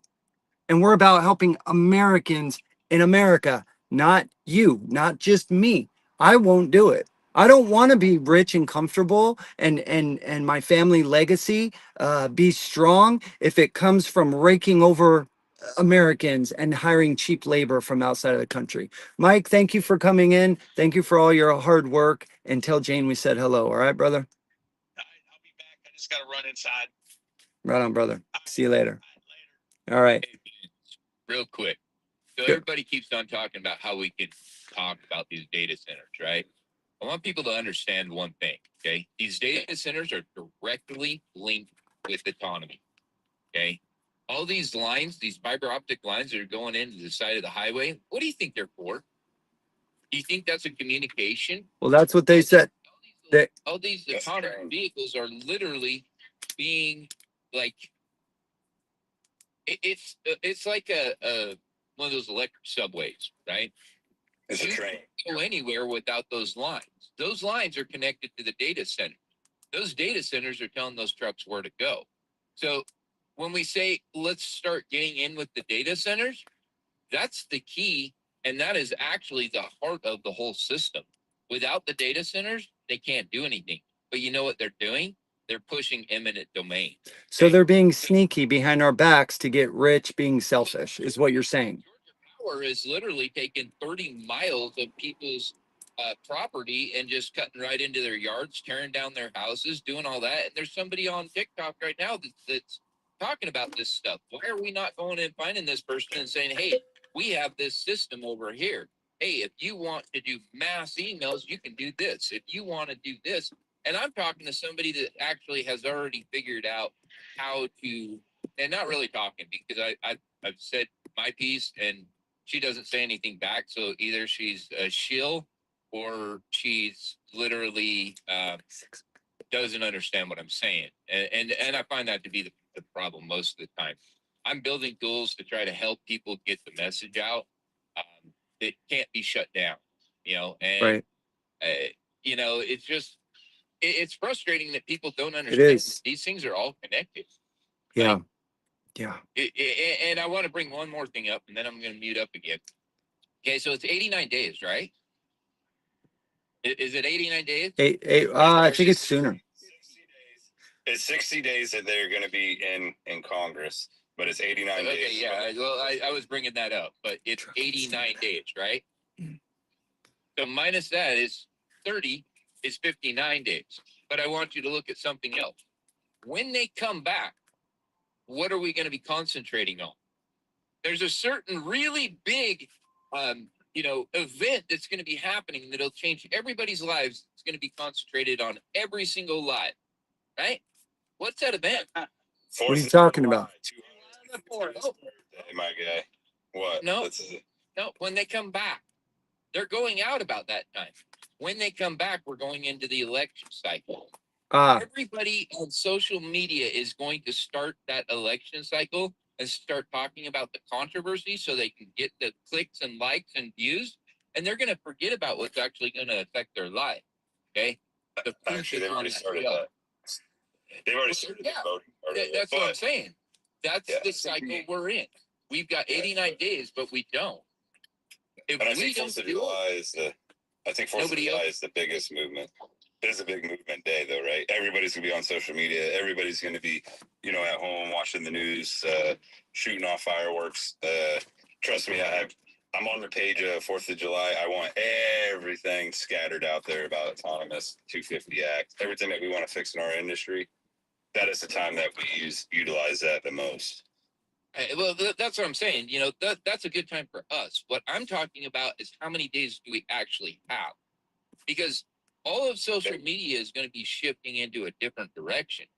So we don't even have 59 days, right? We need to get busy now. Let's get busy. KSG says, hey, I don't know how to do videos. Okay, get a hold of me. Make videos. You can do it without having your face on the screen if you choose to do that. You can make videos of literally your screenshots and showing your information. And I can teach you how to do that. But if we don't get busy, I can't do all the videos. Vince can't do all the videos. Sean can't do all the videos. We need 100 people making videos, and we need 1,000 people sharing those videos. So videos aren't that. We need 35 team leads who will lead a people. I mean, an hour and a half ago, I said we need 35. And an hour and a half later, I still need 30. I do not understand. May I say something? I just want to say hi to everyone. I know that I'm not being in the, here in the TikTok lately, but Hi, Sophia. I was listening to your conversation. Hi to all of you. With all my respect to all you fellow truckers, okay? I know that they're going to say that they're going to go probably out of vacation, but in the past, probably 3 years ago or 4 maybe, we noticed that they supposedly were going to be on vacation, but they were working inside the Congress. So we can expect anything that happened. And I don't want that we probably think that nothing is gonna happen when something maybe abruptly can come over, against us, because these people, they have the time to do only dirty things against carriers, truckers, and owner operators, all people involved in this industry. So I don't know, but if I can share, I will share. If I have to say something, I will say, I will raise my voice. I don't have a problem with that. Okay? Nice. We all one together, period. Okay? Love it. Absolutely, Sophia. And you're right. They are working behind the doors that are closed. I mean, Yes. they're using Yes. social media to try to make this Build American 250 Act like it sounds really good. Oh, we're going to get rid of foreign brokers. Oh, we're really Yeah. Yeah. And they're not. We have to do it. Yeah. That's the bait and switch. Yeah. Yep. That's the bait. Yeah. We'll see it, that they're gonna be behind working. They're not gonna be throwing their time away, wasting the time, because the guys, the people from the lobbies, they're gonna be working, participating with them. I know that happened in the past, and we were thinking that they were all on vacation. No, they were working inside, indoors. You know. You know, They already said they're going to get transparency for truck drivers, right, Sophie? I don't know if you heard that or not. They're going to give us transparency the way we asked for it. That's in the bill. So how is this? These are the little, great. Let's go ahead and everybody be supportive of it. Meanwhile, Everything they've been doing, is unconstitutional, because this passed in the Congress. It was passed by the Congress, the transparency, the regulation. So we're not asking or trying to say we want something new. They abolished our rights, and it's wrong. Even if they have all the money of the world, they're breaking the law. That's why I'm saying that it's unconstitutional, because we are the truckers. We move the freight. We are on the road. We risk our lives. They don't risk anything. They're sitting down with an AC, and they only need a computer, telephone, and maybe a fax machine, and that's it. Or maybe just only another email or scanner, whatever, to get the confirmation rates. They don't work hard as we do. We deserve to get the money and make the money. The money has to be coming to our pockets. It's enough the time that they already been ripping us off day by day, month by month, and every government doing the same games against us. Is wrong. It's wrong. We have families to support. We have to think about later in our lives, for retirement, for having a good benefits. We sacrifice this, our lives. It's not that we don't like it. We love to do our work. That we don't want that people, they are going to be in needs, missing or needing something in their homes just because we are not working. Everywhere I go, I can tell you. Yesterday, I went to get my other license because now wearing glasses. And I can say that I told the person, I said, this is the way the transportation industry is working. It's illegal what they're doing. All these people, they have the money, but they're doing everything against us, taking our money away, our revenues, our earnings, and everything, because they don't want to keep only the 10%. And it's a regulation. It was signed by the Congress. So what is the problem now? Why is the problem? They have to read it. We can show them. Why did they take it off from the regulation of the FMCSA? Because they were preventing us to make sure that we are entitled to get the money and claim our money. It's our money. We make the money. We work. Whatever they do is just making phone calls and all that. That is not enough. Yep. We sacrifice our lives. We can be in any accident, cattle accidents, and what do? Nothing wrong. They just go straight home to the office, turn on the AC, turn on the computers, get the phones, maybe call customers, but that's not a lot of work. I have done that type of work. I remember when I was working with a broker, but this broker was because they're different brokers. It was from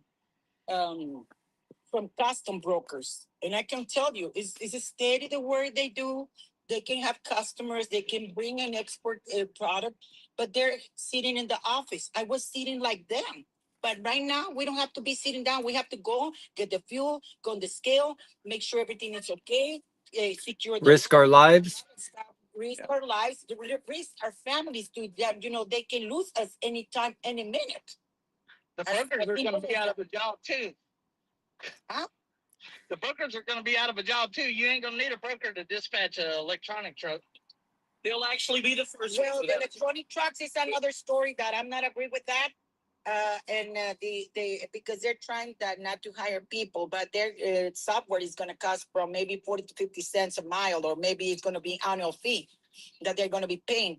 But I can tell you that we have to fight for our rights. We're the truckers. We move the concrete, and we're entitled to go and do whatever we want to. with all respect, because right now inside those doors, anything can happen.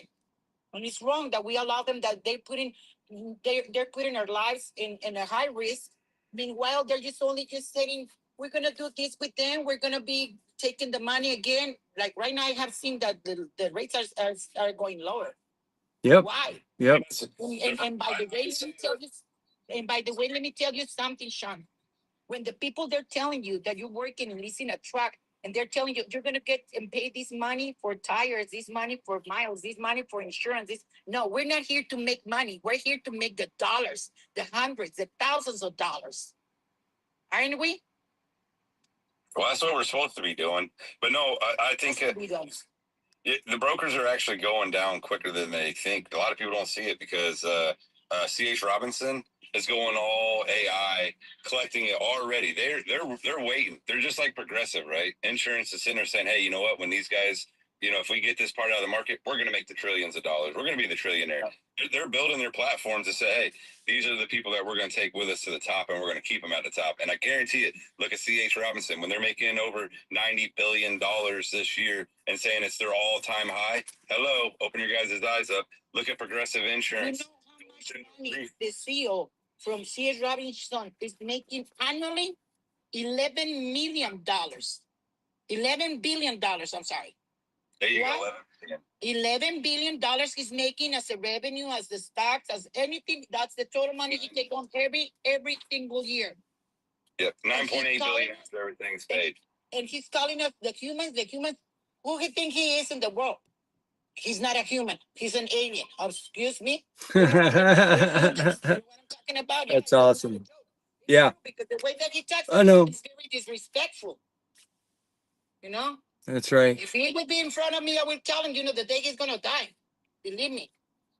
He's better than us because we risk our lives. What does he risk? Nothing. He's just throwing BS and using his tongue to say disrespectful words to talk about people. Yeah. He doesn't even deserve our respect. Period. Well, anybody's against us, obviously, that's what I've learned. Anybody against us and saying like, oh, autonomous is safe and this and that, they're behind making money. So they get on here to try to spread confusion and chaos. That's what evil people do, right, Sophia? The people that don't really care about other families. They don't care about work that has been earned. They sleep at night they say, oh, I deserve that extra $1,000 for the truck driver that overlaid that night. Oh, I'm going to give him $15, but I'm going to take the other, $985, but I'll give him $15. They justify evil by doing these things. So that's the people we want to weed out. We want to get them out of the trucking industry. All the bad people, get them out. That's what they deserve after so many years hiding the truth and lying to us and using us and Yep. abusing us. They gotta go. They gotta go. They're little ticks. Here's Rid of them. the next scam they're doing, Sophia, right? So if you watch Berkshire, right? Warren Buffett's business, right? You know what he did? He made it public trading now. Progressive is talking about maybe doing it too. C.H. Robinson's another one because you know why? They can actually take out their percentage and say, hey, you know what? I'm going to own 56% of this. I'm going to make the money and I don't have to do nothing because I don't have to invest any more of my money. It goes on to stocks and it goes on and on and on. So these are little things that that I pay attention to in life and going, why are they doing it? What is the purpose? Where are they going with this? And that's what we have to watch. This is how you stay ahead of the game. Yeah, Buffett retired. Trust me, but now it's all public stuff. The person that you just mentioned. He's the owner of the McLean Company nationwide. He owns that company.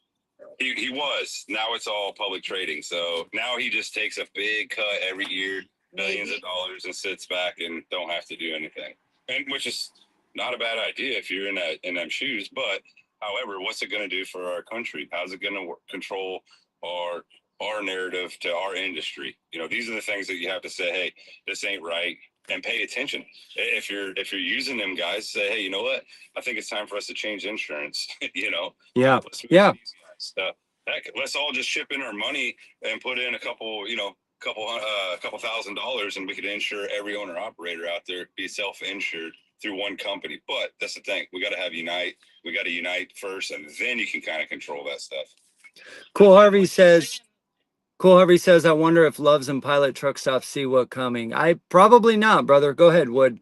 I didn't mean to interrupt. What the lady's saying, I mean, that's every industry in a whole. They lie to you, they get you to do something, and then when you do it, you know, you're out here risking your body, your physical, you know what I mean, like putting in the work, and you should be able to benefit from that. And that's, no matter how much you complain, yes, it gets old to hear people complain, but here's the thing, is if we were getting paid like we're supposed to, we wouldn't complain. But like when I see that I've been somewhere for 17 hours and I don't have a dollar to show for it, I have a problem with that. You know what I mean? Man, and I. Amen, brother. Of course. Of course. But anyway, I'm sorry, but I wanted to say this last thing. They're gonna, right now, trucks run on diesel, but when they go autonomous, they're gonna run on diesel, and they're gonna run on your fresh drinking water. Okay, and water is essential to life. You can get out of the car and walk, but you can't do without water. And we even did a study of what that would actually do to humans' brains. Look at No, microwave and towers and everything else. yeah, These are things that let's study them, not let's just rush them in here. I always say that humans one day will replace themselves. You look at it over and over again throughout the years. We have. I mean, look at buffaloes. They've been in instinct. Everything's went instinct once.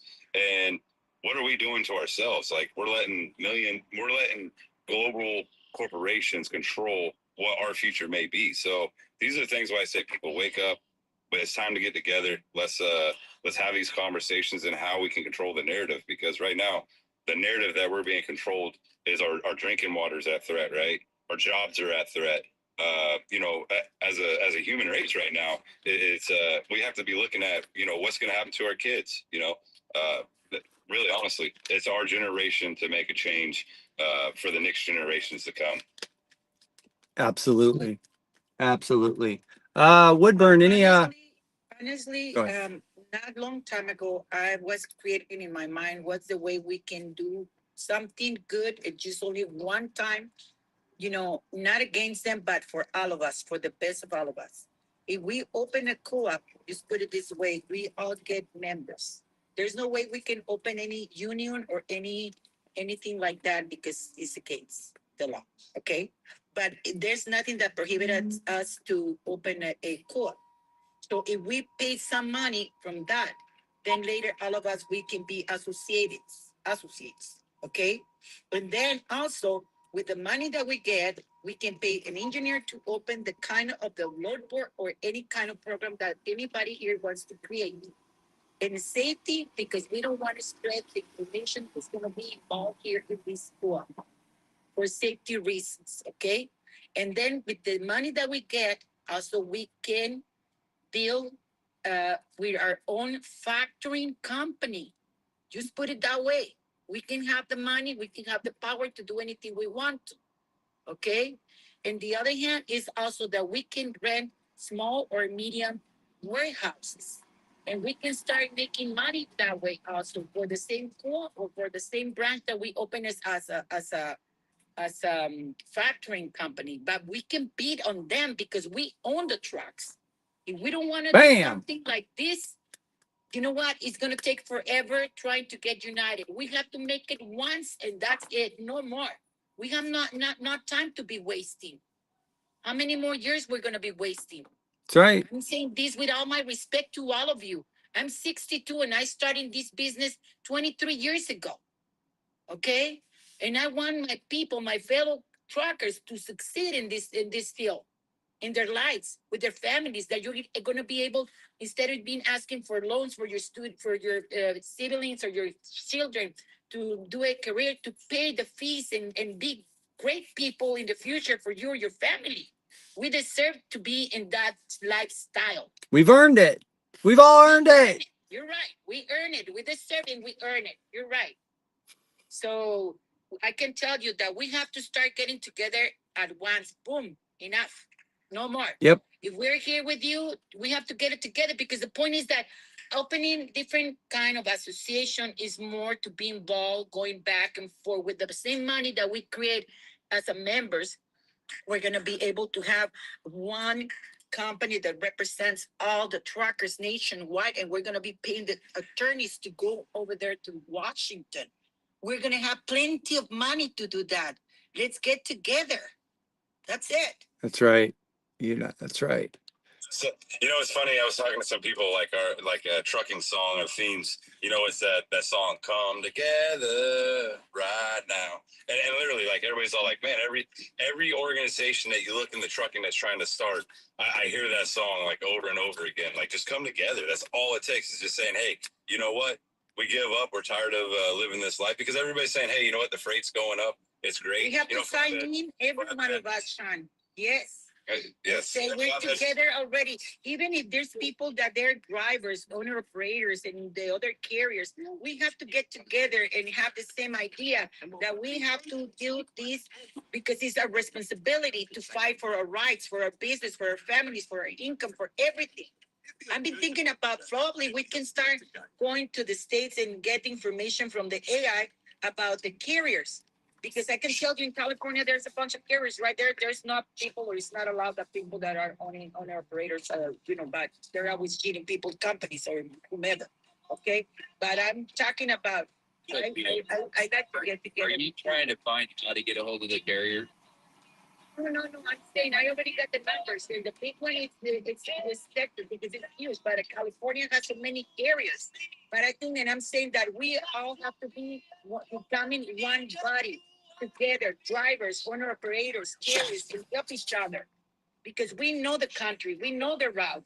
We know we need more than that though, Sophie. We need the forklift operators. We need the people that's paving our asphalt. We need the people that are collecting our debit cards or our fuel cards at the fuel pump. We can do that in the time We need all of it. that, Sean. We can do that. We can get discounts at the dealership, not only in the different places, but also on the fuel, on tires, and also for the towing trucks, everything that they are giving to the other people that they're leasing under their umbrella, their companies. We can fight to get those credits. Why am I going to be driving for pennies? No, it's embarrassed for me to be working for pennies.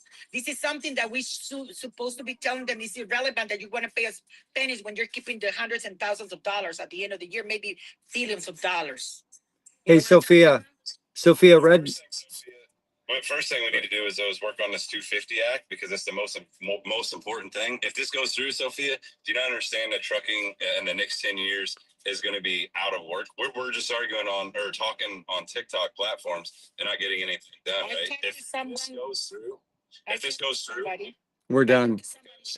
Who has a PhD, who has a doctor's degree. And he was saying that those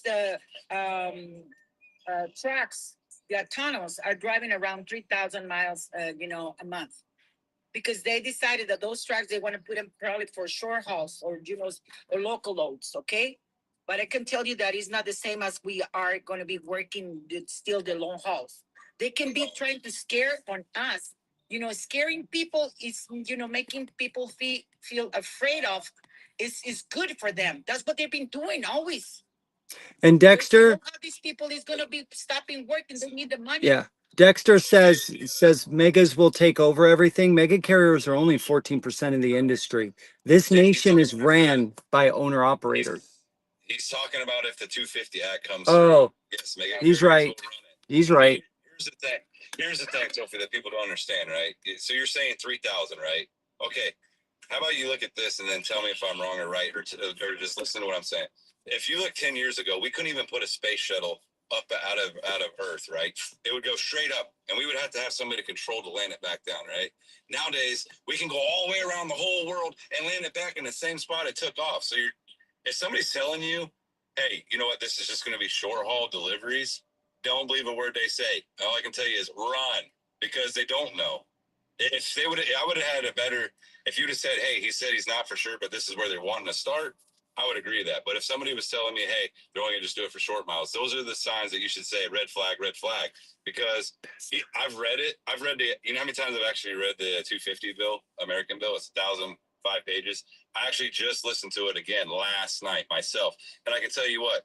Out of all 1,005 pages, and I've listened to it 3 times, I could pick more stuff out of the Bible and actually remember it in my head versus I can't out of this thing. And I'm telling you, I have a brain like an ox. And when I hear stuff 3 times, I usually can take that data in my head like an AI system and go, oh yeah, this is a topics. This bill here, but this 250 Act, I read it or I listen to it and then I pick up new things every single time. He's not wrong. Tell me what it says, John. Exactly. Tell me what it says for the 250 Act. So here's the problem, though. It goes all the way across the industry. So when we're talking about a bill, if you were trying to just do transportation side, right, it's only going to talk about transportation. This has gas lines in it. This has railroads in there.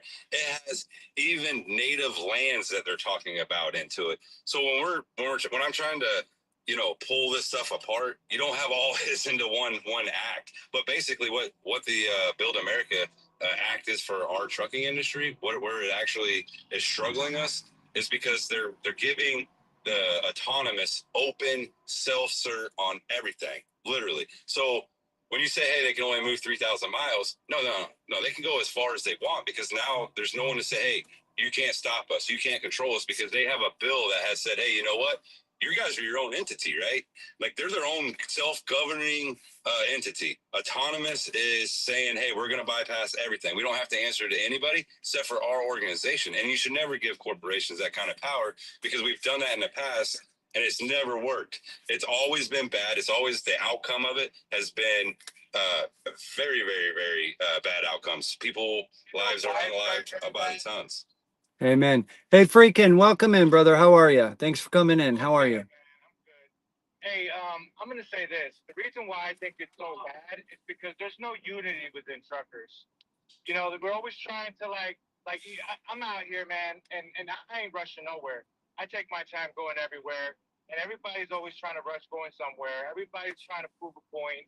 Everybody thinks they can park better than the next driver, and they talk crap, because they're from some other country. You know what I mean? Like, at the end of the day, like, if you want to make a change, you literally got to go to these community centers, rest stops, places where you can actually throw a little get together, throw some hot dogs and burgers, and literally spread the word of sticking together. And if we stick together, we could change the whole atmosphere on everything that's going on. Absolutely. We are so divided. It's just like the country that we live in, so divided. And how do you think that happened? How do you think that happened? Do you think it just happened, or do you think there's really smart people out there, yeah, that have systematically, little by little, like taking the CBs out of the truck, right? I think that was by design. I don't think it just nobody used them anymore. That was by design. They don't want us talking like this. They don't. CDs would actually hurt their programming. People need to understand low frequency, high voltage, or high wattage. It will mess up their little plans. I'm just saying, it's kind of like the green light. I mean, don't buy yourself a linear or a CD anytime in the near future, especially if you're going to do a base state. Don't do that. And don't key down while you're next to an autonomous truck. Don't do that. That is the destruction of private property, and we do not condone that here. Yeah, no, you're not supposed to. It's you live by a set of rules, man. You know what I mean? And as truckers, right, we are supposed to be united. We're the backbone of this country. We're the reason why this country even exists or ceasing or will continue to exist, because people think that they gotta drive because there's nothing else to live for, because there's no way the money's coming in if we stop driving. They've done it on purpose. That's the wrong way of thinking. Yeah, brother, thank you. If we all stop driving for 1 week, see what will change. Guarantee you. Hey, freaking, let me ask you a question. For the last year, you know what I've been saying? I've been saying, why are we not working? We've been raised to believe that we're supposed to work smarter, not harder. Now, I agree, we need to work, right? As men, women, we want to feel good about ourselves and useful and be a part of something and work for our families and support our families. Makes us feel good about ourselves when we earn something, right? But Where did it come where it's a flex, bro, to not only work, 70, 80 hours a week, but it's a flex. Oh, you got to get a second job or a third job. Like that's a flex. How is that a flex? Why are we not making 3 times more than what we're making now and working half the time that we are? Who said you have to work 14 hours a day? Like that's insane. Our bodies can't sustain 14 hours a day. That's why truck drivers' average lifespans is 61 years old in America. 61 is our average lifespan. I call things the during the Obama, 21st during the century Obama slavery. Or slavery. Yeah, during the Obama administration, that's when they came out with that whole 8-hour rest break rule, and that you can only drive uh, a certain amount of hours within a day, and that you Yeah. can't utilize it within 24 hours. Right. You know, Right. that's why people say, oh yeah, reduce the accident rate. No, there's more accidents here. Of There's course. more accidents here because people aren't paying attention. You know, it's basically a way to say that the truck driver, the back in the day truck driver 20, 30 years ago that used to get the loads there in a timely manner and didn't have to feel rushed and was able to sleep and was able to spend time with his family and make a good living and buy a house and build his family up.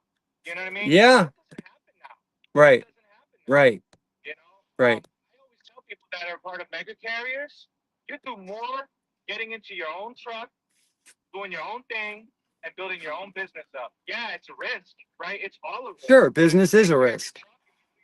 Yeah, you do your due diligence, you do really, really well out here. And Right. at the end of the day, man, like I said, there's no unity. Everybody's just divided. Everybody's Well, brother, trying to go hey, faster than the next trucker. brother, keep coming back because this is what we do here. Truckers Unite now. I drive for change. Pastime for a change. This is what we do. We're bringing unity back to the trucking industry and helping truck drivers and small carriers, mechanics, brokers, everyone. We're trying to get the bad out and keep the good. Actual American citizens, keep the good. Get out. The brokers that are in the Philippines, like why is their revenue over there being made instead of brokers here, for example?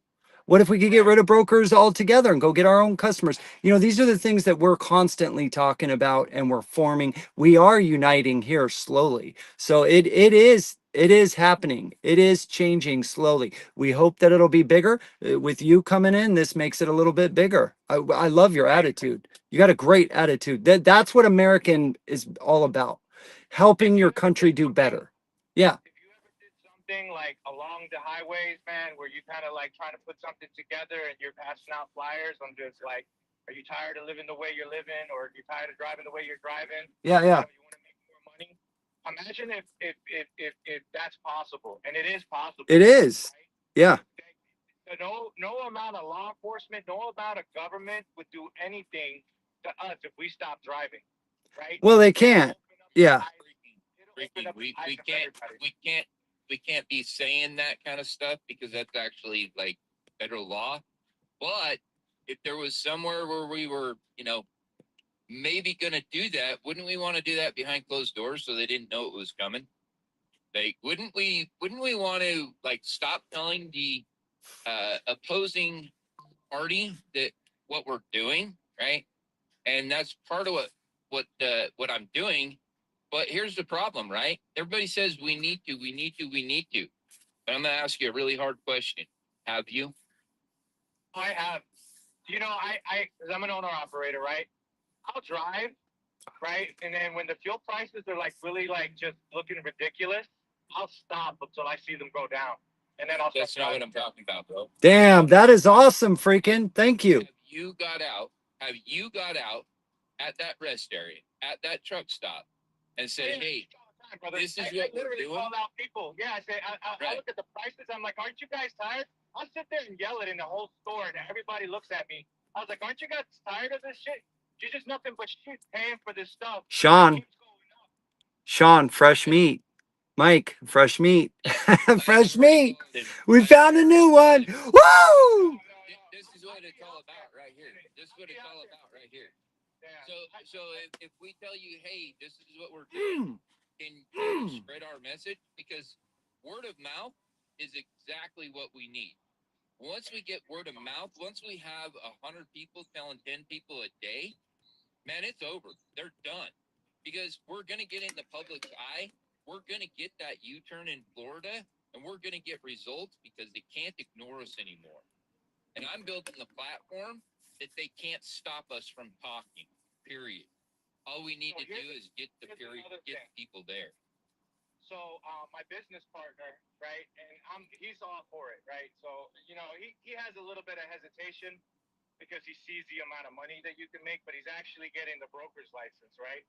And I said, look, man, you got to be 100 transparent, 100% transparent. You can't have your business on a documentation that's coming from the actual company itself. You have to be able to give people the opportunity to see the fact that they're getting paid what they're getting paid based off the manufacturing, right? And I deal with a lot of manufacturings, and even with the company that I work for, it's the same stuff. You see their company name, not the company that you're transporting from. So you don't know exactly what you're making. They could be like, oh yeah, you're getting 80% of it, or you're getting 90% of it, right? But you'll never know unless the documentation is coming from that company itself. So what we'd like to do is actually do that transparency and provide people with pooling loads where they're literally pulling from the shipper, and that they have somebody that's brokering the loads that's giving them that information. Direct freight, bro. straight from the shipper. Direct freight. We need to talk. Get a hold of me. Yeah. Like it's already being done. Yeah. But the problem is nobody's actually joining. Like I'm giving you free things to try to bring you into. We're giving a rate addendum right now. That's what we're working on the backside. So you literally can push back on these brokers and say, no, this is what I agreed to. And if everybody did that, guess what? They don't have a choice. They don't own any of the equipment, and they hate what I say because the fact is if we succeed, they're going to fail. They can't continue to do this if we don't allow them to do it. And that's what Pastime for a Change is all about. If we're unified, they don't have a choice. There's nothing they can say about it. Like people say, well, what can I do? Well, you can stop doing what you're doing right now. That's what you can do. Yeah, so I stopped working for the man and I started getting into my own business, man. And I'm going to say I started with a dually, right? I worked as a contractor for Stevens. I call him out, Stevens Transport, for 8.5 years. Not on here, you won't. No. So, well, I worked for there for 8.5 years. And, at the end of the day, I was trying to kind of do my own thing, trying to get into my own truck. And I just kept getting bounced back. I kept getting pushed back. And it just was not working. You know what I mean? So I got my own truck. I got a dually. In 4.5 months, I was able to buy another truck. We're getting ready to buy another truck. I'm not saying that going to that company was the worst decision of my life. No, that's not what I'm saying. I'm just saying with any mega carrier, you have to fit the narrative of what they're trying to do. Well, you're feeding them. Yeah, you're feeding them. You're feeding them. What you're saying is you have to redesign the infrastructure. Exactly. Okay, get a hold of me.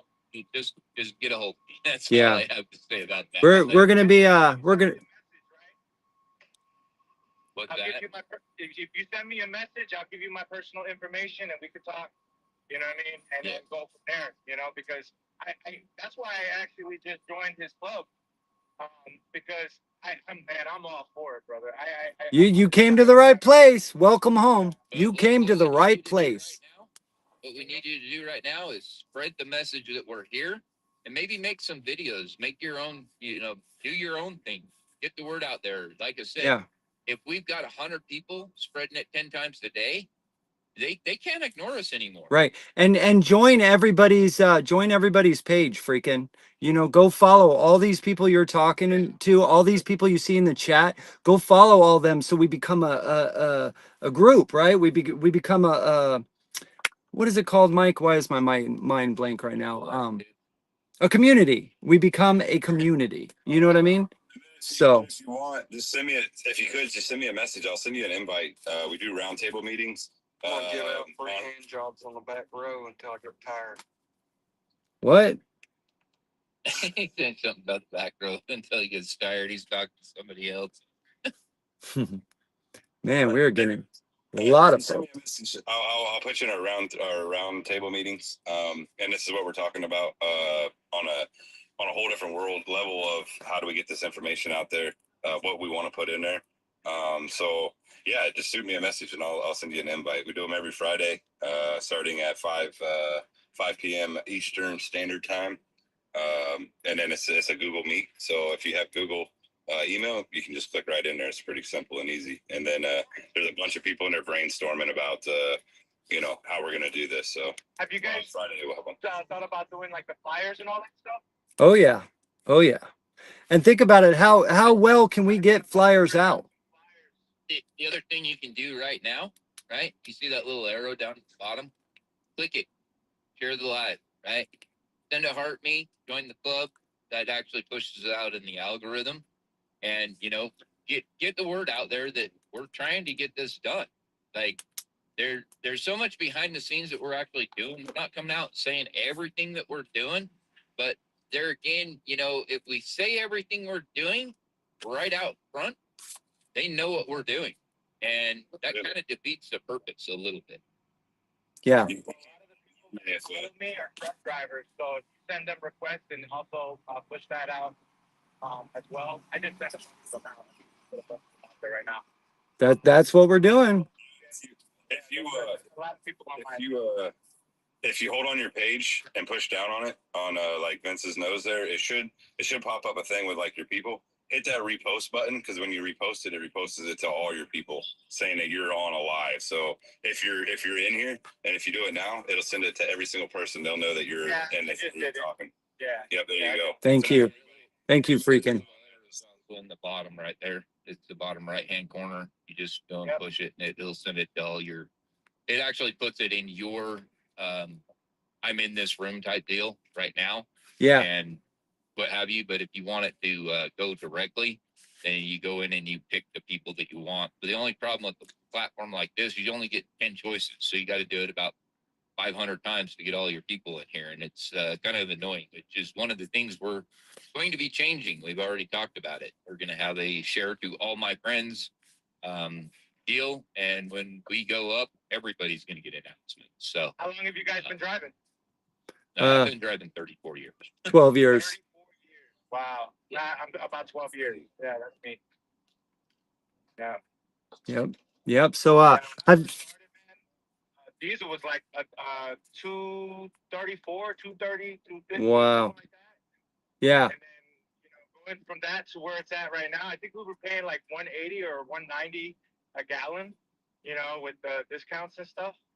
And then it's just ridiculous. Well, you're not alone. Freaking yeah. There's a lot of us out here that will drive 500 miles empty to not drive for $1.50 a mile. It's some things are principle. Is that bad business? Yes, but I'm not going to join a bunch of other people going out of business. Sorry. I'll eat the 500 miles empty and not be a part of that type of behavior, if you know what I mean. So we are out here, So, Yep, right. If you guys want to wait a second, let's get Chris in here because we've been talking way over longer than 3 minutes. That's true. Giving our live. That's true. But let's let him speak. You feel free to stay in the live. Don't come down or whatever. We'll get back to you. But let's let somebody else kind of chat it up for a minute. Chris, welcome in, brother.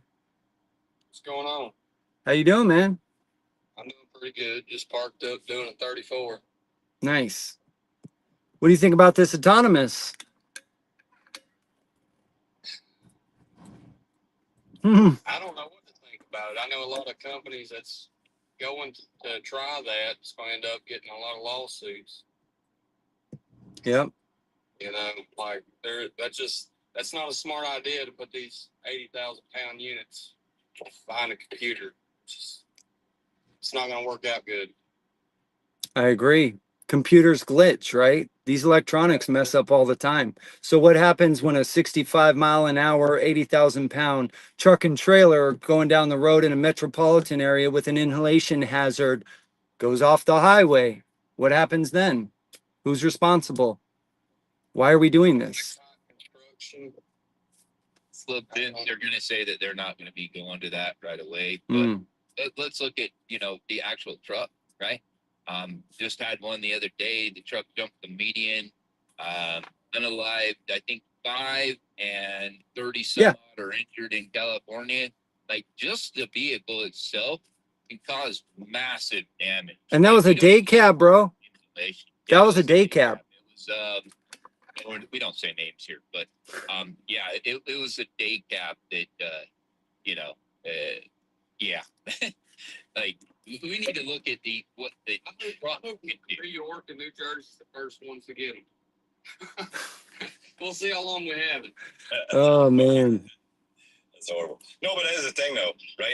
If they wouldn't let us have full no logbook, right? And then this is what this autonomous is doing, right? If you're saying, hey guys, you don't need a logbook anymore, you don't even have to. If you have an accident, we don't even want you to report it. Just maybe call a cop if you like. Maybe report it with them. This is what they're giving autonomous, right? They're saying, hey, you don't have to worry about a logbook. You don't have to worry about reporting your accidents. You don't have to do nothing. You guys are your own self-government over this industry, and that is horrible.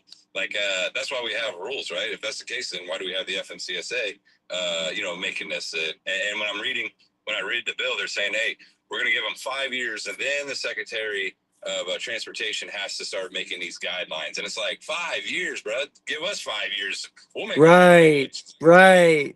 self accountable.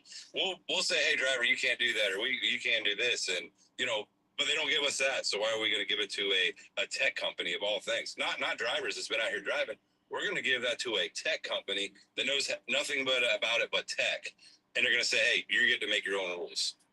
Tell me if that's right.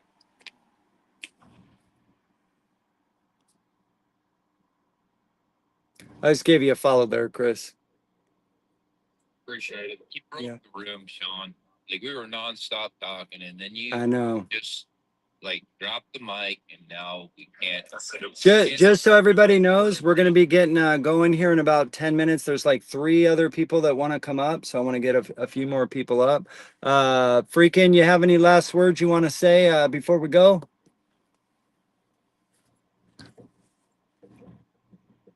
Is he gone? Where'd he go? Freakin', can you hear us? Maybe not. Yeah, I think he's in a bad spot.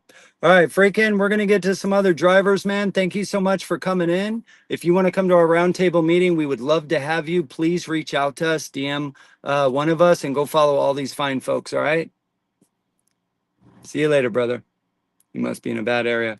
All right, next up, Chris, you got any final words, brother, before we get going? Oh, Chris is gone too. Thanks for coming in, Chris. Let's see, Redneck Sandhammers. Welcome in, man. How are you? Exactly, rednecks and hammers. Oh, rednecks and hammers. I thought that I was like sand. Wait a minute, is he Indian? But he's like making a joke or something. I wasn't sure. Sorry about that, man. How are you? No, I was called a redneck with a hammer. I was making a gasket one day, and I've got a little 3-ounce ball being hammered. Gotcha. And Gotcha. It came into a nickname. I said, hell, I'll make a good handle. That would. It does. Yeah. The one thing I want to touch point on, one of the things that I seen coming in this live quite a bit was they were talking about brokers. And if you own your own authority, you have bought the authority to conduct business. If you want to bypass the broker, all you need to do is get a dedicated cell phone and put the number on the side of your truck. I made more money doing that than I did dealing with shippers. Wow. And they called you. Wow. No kidding. I do it now as a code I just sold I went through the back door and got this load correct because of the broker. But I mean, it's business, right? You got to look at, you got to feed your family and everything else. Run your business the smart way and eliminate the middle guy, go direct. That's great advice. Great advice. What do you think about these autonomous coming out? Good idea or bad idea? I think it's going to end up like all these little pizza delivery buggies they got running around in the cities. It's going to go good for a while, but pretty soon they're going to start getting in the way of the trains. They're going to start getting tangled up in traffic in the cities, and it's going to cause more of a screw up than it's worth. I was going to say something different, but I remember, be polite. But yeah, it's gonna kill itself because there's We can't say the K word, brother. We gotta drop you down. Yeah. Get back up. Come right back, redneck. Hold on. There we go. Can everybody put F1 in the chat, please? F1, we'll get him right back up here. There he is. Sorry about that, brother. We can't say the K word. Go ahead, though. the K word. Oh, Yeah, okay. you can't. You got to say unalive. You know, the gods at TikTok, their feelings get hurt over at TikTok Corporation. So We love you, TikTok shop. yeah, we do. Yeah, it's great. Good stuff. But no, it's going to do itself in. That's my opinion on the autonomous trucks. Yeah, we're worried about what about all the blue collar workers, man? What are 2 million truck drivers going to do? What are their families going to do? What are all the cashiers going to do? The mechanics? What are we doing? Why are we feeding 10 families and we're not worried about the people that actually have earned it? You know? What are we doing? Well, that's the corporate structure. It is. Every city, every town, the country you live in is an incorporated business. Yeah. And you are considered an employee up until the point you try to make a decision, and then you are now the serf. Yeah. Yeah. All right. And all you got to do is learn to say no. I'm not going to do it. One world. Take that e-log, unplug it, throw it in the back of the truck. What are they going to do? Take away your birthday? See, that's how they have us all scared of everything, right? A lot of people they allow all this programming, and where is America's blood? Come on, where is America's strength of rebellion and spirit and duty to country? Where is it? Let's go. You know what I mean? Now it's on some video game somewhere. Yeah. Yeah. So what are we teaching and what are we doing? You're absolutely right. Whatever we the people want, that's what we get. We don't have the money, but we do have the numbers. So a buddy of mine at the truck stop last night, and we were sitting there shooting the breeze. Matter of fact, there's somebody I met on TikTok. I met him for the first time in person last night. Awesome. And as I stood there in the truck stop, one of the conversations that he came up with was he has people come up and talk to him all the time about trucking. If somebody does that, take a little bit of time and talk to them. Don't talk down at them. Talk to them. Right. Tell them what you're doing. Tell them what your intentions are. Tell them what their options could be. Right. Right. You know, because I'm 60 years old. I'm retired. I've been retired for 20 years now. Awesome. But there's still people out there that every day they're getting a CDL and they want to learn. But when they're told you're just a greenhorn and you ain't doing it right. Right. Right. Well, that's what we're doing here. We're bringing back the brotherhood and now the sisterhood. You know, 5% of the industry is now women. So we're bringing people together. We're encouraging people to get CBs. We're encouraging people to talk at the truck stops. We're doing it. We're leading by example. We're doing it ourselves instead of just preaching. We're doing it ourselves, right? Because that's what people need to see. That's what people want to see. That's how people get become engaged and get excited, is when they see it. We're going to start this Thursday, Friday. We're going to start. People love it when we go to the truck stops and do interviews with drivers. And we're going to start teaching them about autonomous. A lot of drivers think autonomous trucks are electric trucks, and that's not true. Autonomous trucks are autonomous trucks, and electric trucks are electric trucks. It's two completely different things. Autonomous trucks are driverless trucks, right? They could be diesel or electric, whatever. They're just driverless. There's no human being in an autonomous commercial vehicle. A electric truck has a human driver in it and is driving an electric truck. It's simple, right? But if you go around and you ask drivers, they all say, what do you think about autonomous? Oh, I think the electric technology is great. It's like, no. So we think that this is all programming, right? They know what they're doing on social media and what they allow to get popular, right? But you know, it's hard when you tell the truth and you're trying to get justice and get people together. They don't push you into the FYP. They don't like to push anything that's positive. Or when it comes to the trucking industry, everything is the exception to the rule for trucking. Time and a half. Oh yeah, everybody should get it, except truck drivers. They shouldn't get it. You know what I mean? Human rights for everybody, yes, except for truckers. You know what I mean? Or small carriers. It's insane. It's crazy. With that, they need to go back to the old ways, like when you bumped a dock back when I was doing it. The lumper fee was an option. You know, you could choose to go unload the truck, or you could let them do it. If you unloaded it yourself, you got the pay. Right. You shouldn't pay $300 to bump a dock. Right. Right. I'll tell you a quick story. I I learned what discrimination was really about when I first became a truck driver. 2 3 years into being an lease owner operator. I had this load. It was like a 8 stop load, and the broker told me you know, that they will pay for the stops. If I do it, they will pay me, or I can have a lumper do it. They'll pay a lumper. And I go, well, how much do you pay the lumpers? And at that time, I think it was like between 150 and $200, something like that, right?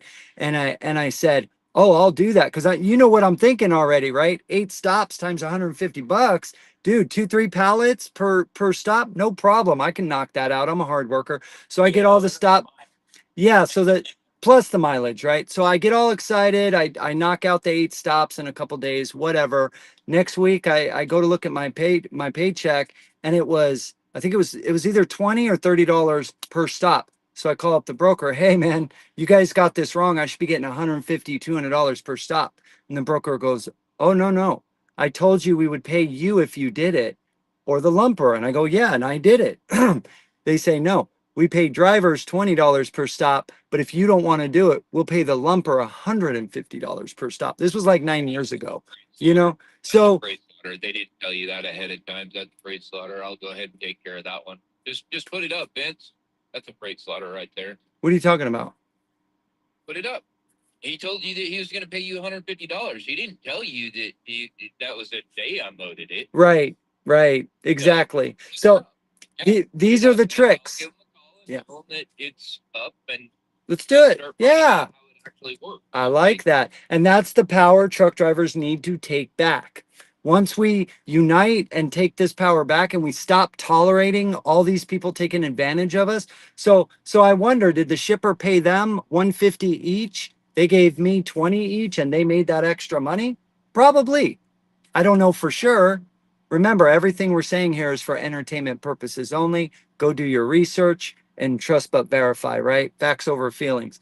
But redneck, you know, we're tired of it. We're exhausted. We're tired of it, and that's what we're doing here. We're building a team and groups of people that you know, teaching people how to get involved and how to push back, because enough is enough.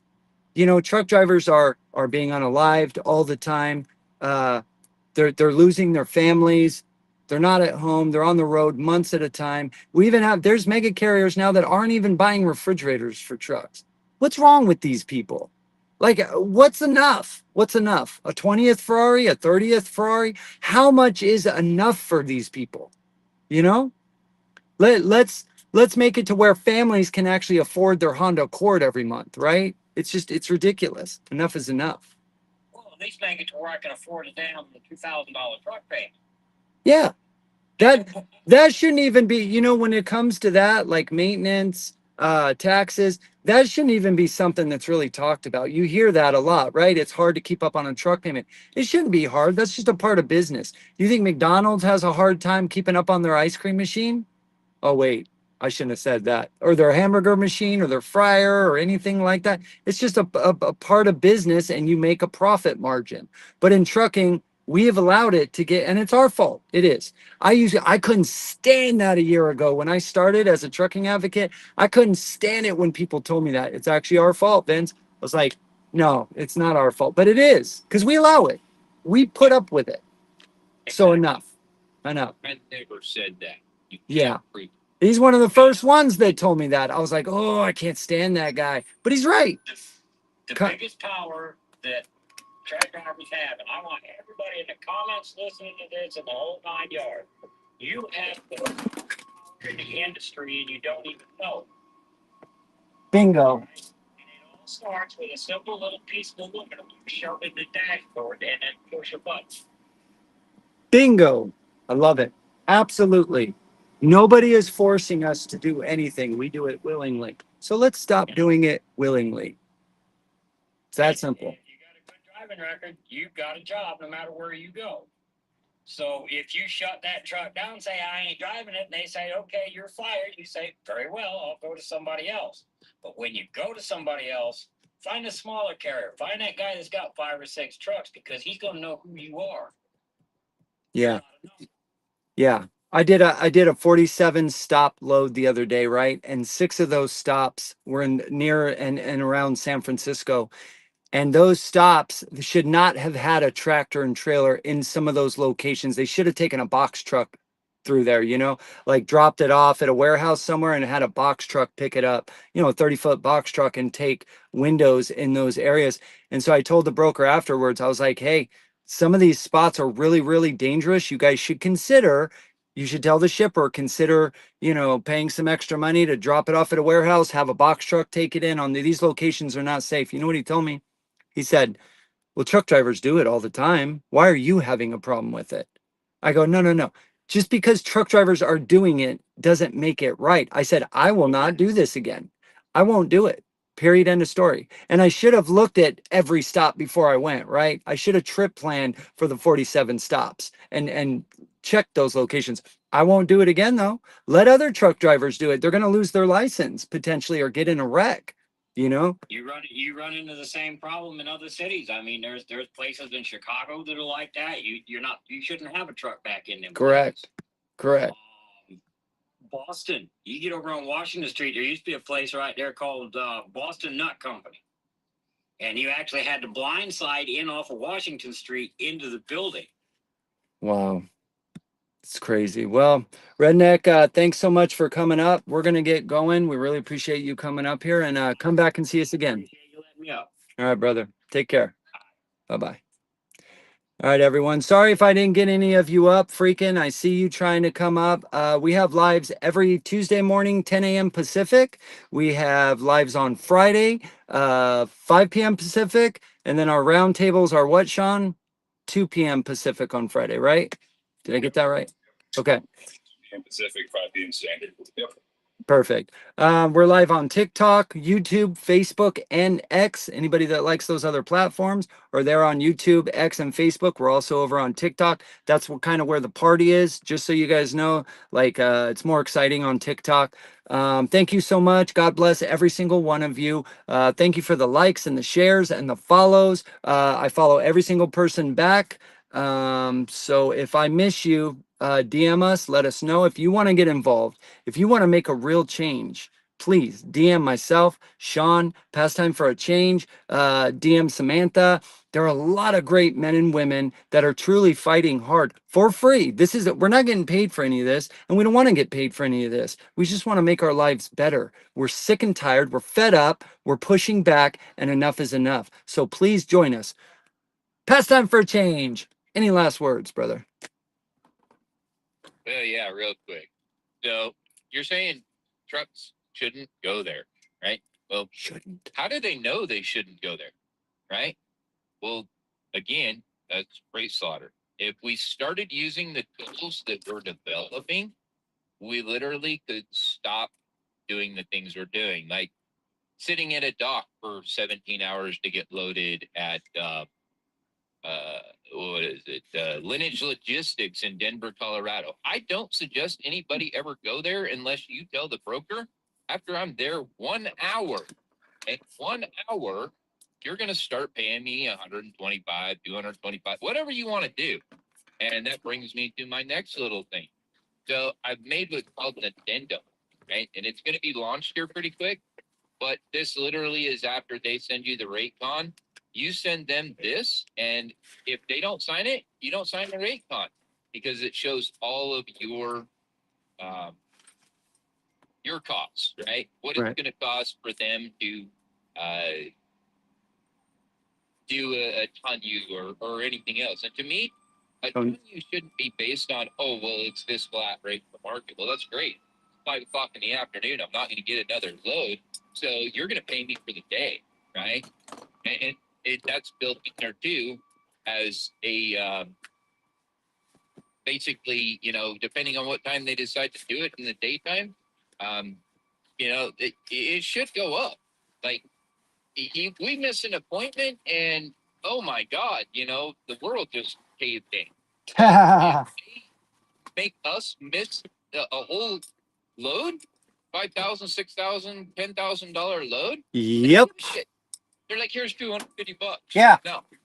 Yeah. In that contract, it literally states, and I need to make sure of this, but because it's taking stuff out every time that I remake it, and it's irritating the crap out of me. But it literally stated that if we go and the broker has literally lied to us and did what they did to me in Georgia, I go in to deliver potatoes on a Monday, and they said, "Oh no, we don't take potatoes until Tuesday."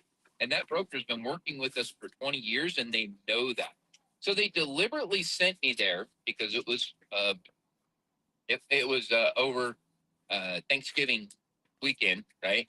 And I was supposed to get a load directly back. Everything was all arranged. I lost $10,000 back to Salt Lake, right? So it's in the contract.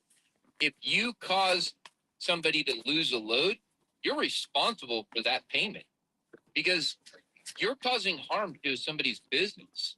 So if they can do it, why can't we? Our Right. costs are We low can. there. We can. We just have to do it. Yeah. If we stop just taking what they'll give us, well, it's over. Because guess what? We own the equipment.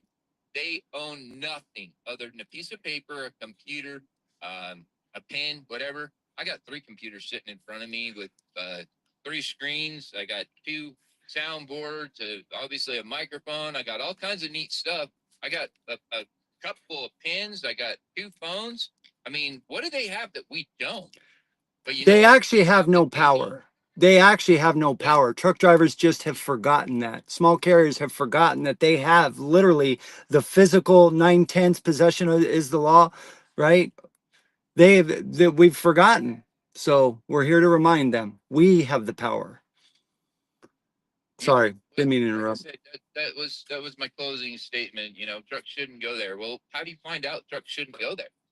But if you knew that trucks shouldn't go there, if you used the search engine and you said, "Hey, I'm picking up this load for these people," and they're saying it's windows, and somebody like you had said, "Hey, that's going to be 47 stops," and there's places that you took pictures of where that shit went, and people Amen. could look at those pictures, like it would be over, man. They'd be like, "No, I want another $1,000 for that stop alone." Like, Right. no.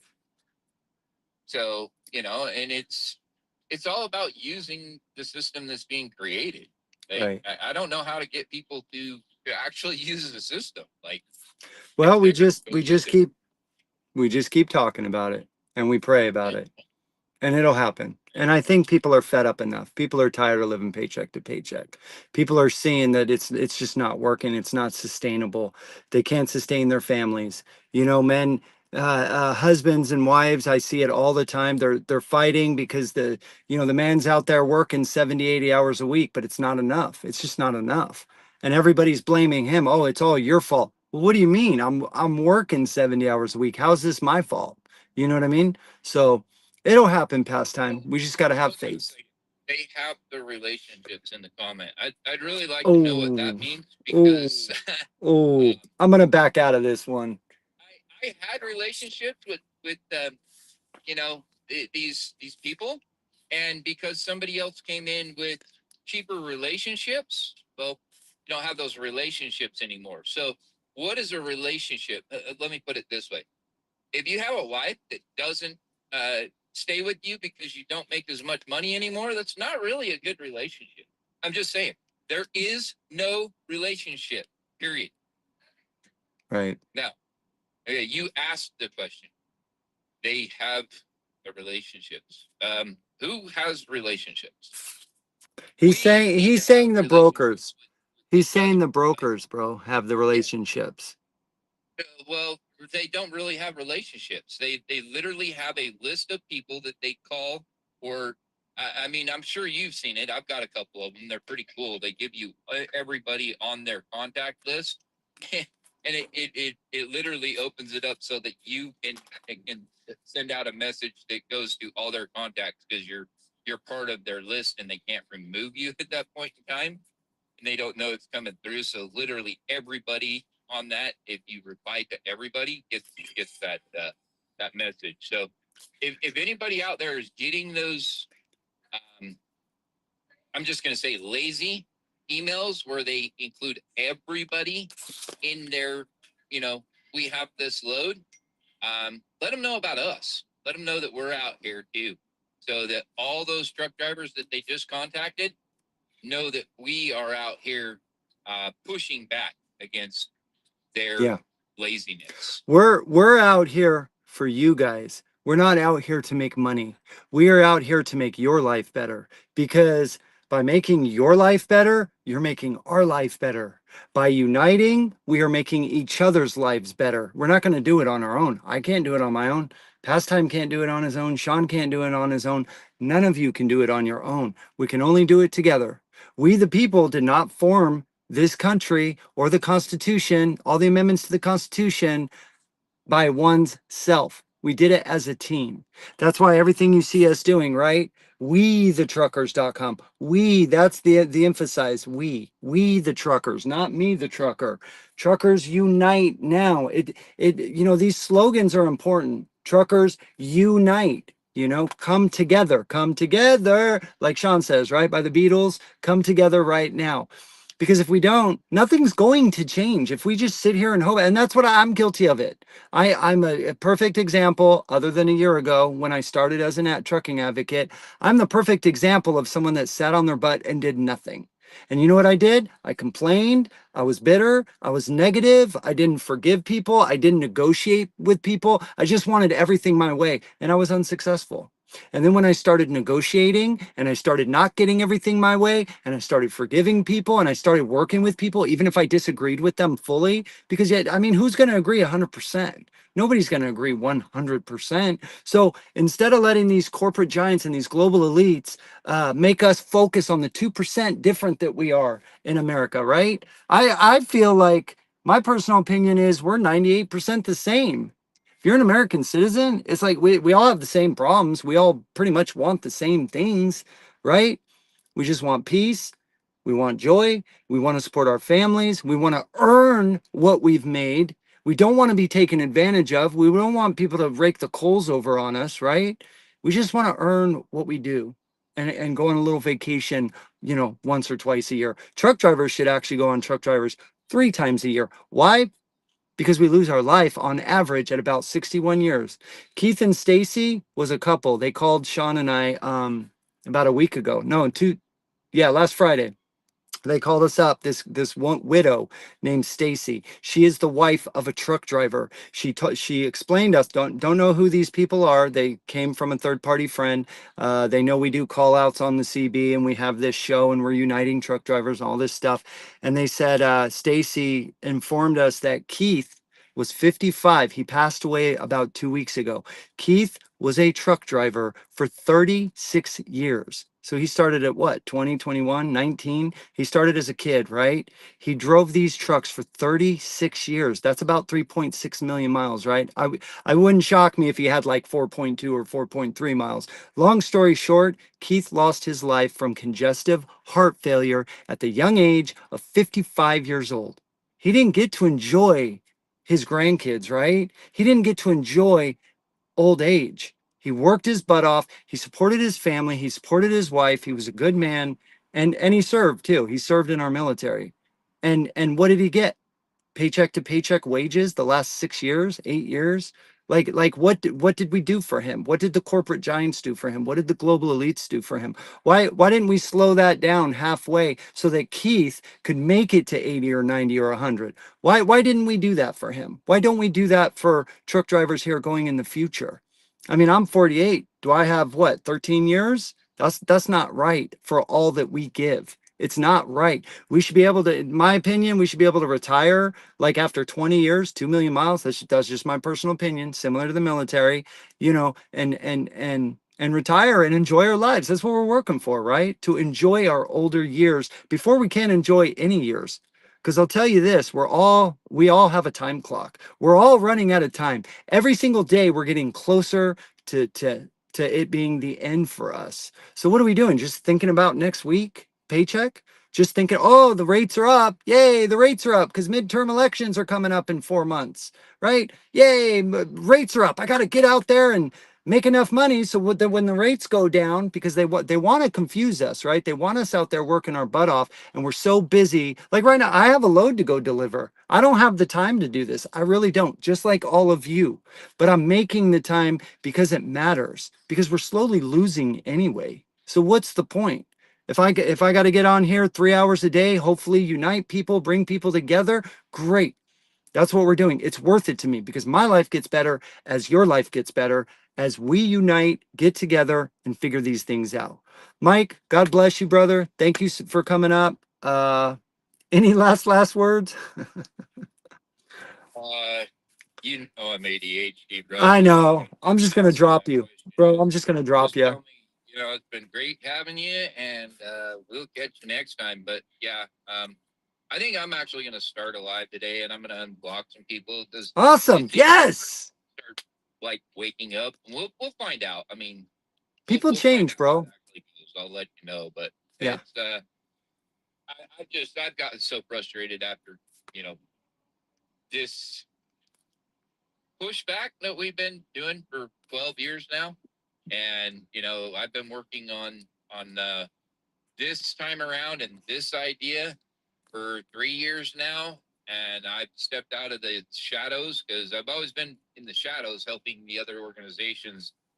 This is what we need Support to them. do. Let's Yeah. do this. Let's do that. Whatever. Right. And I stepped out of the shadows. I had a very small team of 2, and I'm now a team of 1, and I'm trying to get the message out. And I mean, I don't think we have time to get behind another group and try to teach them what to do. No, I agree. I agree. We need to start joining groups instead of starting our own. We need to support one another instead and just be a part of it and strengthen it. I agree. I agree. Enough, We need one collective. We need one collector, and then we need everybody else to direct back to that collective, and maybe do their own thing. But again, like I said, we need it to do a certain amount of things, and if you don't have that skill, then support those that do. Like, I mean, I don't know how else to say it. and respect people's freedoms, right? Like if we disagree and they want to go do something else, like that's fine. That's where the negotiation skills come in. We're not going to agree with everything everybody says, and that's okay. Just do something, whatever your thought pattern is to make it better, regardless of what it is. You know what I mean? So, all right, Mike, I know we could talk all day. I got to get this load. Yeah, well, we're probably gonna talk all day again. We 'cause, probably are, but we do that behind the scenes most of the time anyway, just trying to figure out how to get people involved. And yeah. I mean, we're running out of time. We're That's doing the it, bro. bottom We line. had 34 people up here today. Look at there's Yeah. still 15 people. I mean, that's amazing to me. It's Yeah. growing. Well, It is growing. It is amazing being you had 30,000 followers and they got word of what you were doing, and all of a sudden your account went gone. Yeah. And now you can't get over 3,000. So it's like It's okay. yeah, something Yeah. here's going on. I don't know. Is it the Yeah. Well, Mike, we gotta tidy it up a little bit. Vince has got to get a load. I got to get loaded here. This time is that we do is not we do it for free. So That's right. let's keep our dedication to we're doing a lot of studying. I'm studying this bill. I want to be able to read that bill word for word, and when it comes to it, it's gonna be great. So plug it into AI. Plug it into AI and have it analyze it. You can't. We tried it already 1,000 times. It actually turns it over here's the weird part. It turns it over into a different language. It looks Chinese when you put it in there. So guys, when you're playing with these bills, yeah, I'm telling you. Yeah. Welcome to trucking. Welcome to trucking. Go try to put it in AI. You're literally, and then when you try to listen to the bill, it says that you can only listen for your ears, your own purpose, blah, blah, blah. It's a crock of crap, and we need to change that, not just in our industry, in our country. If they're going to write bills for us to have to focus on, that's going to change us as a whole, as a person, as an industry, we should be able to read every 1,005 pages by listening to it or however we want it. I should be able to print that out and hang it up on my wall. I should be able to print it out and be able to talk about it, not put these, by signing this, using this app to listen to it, it's only for your eyes and your eyes only. That's crap. Yeah. It's garbage. But yeah, Mike, we can talk all day.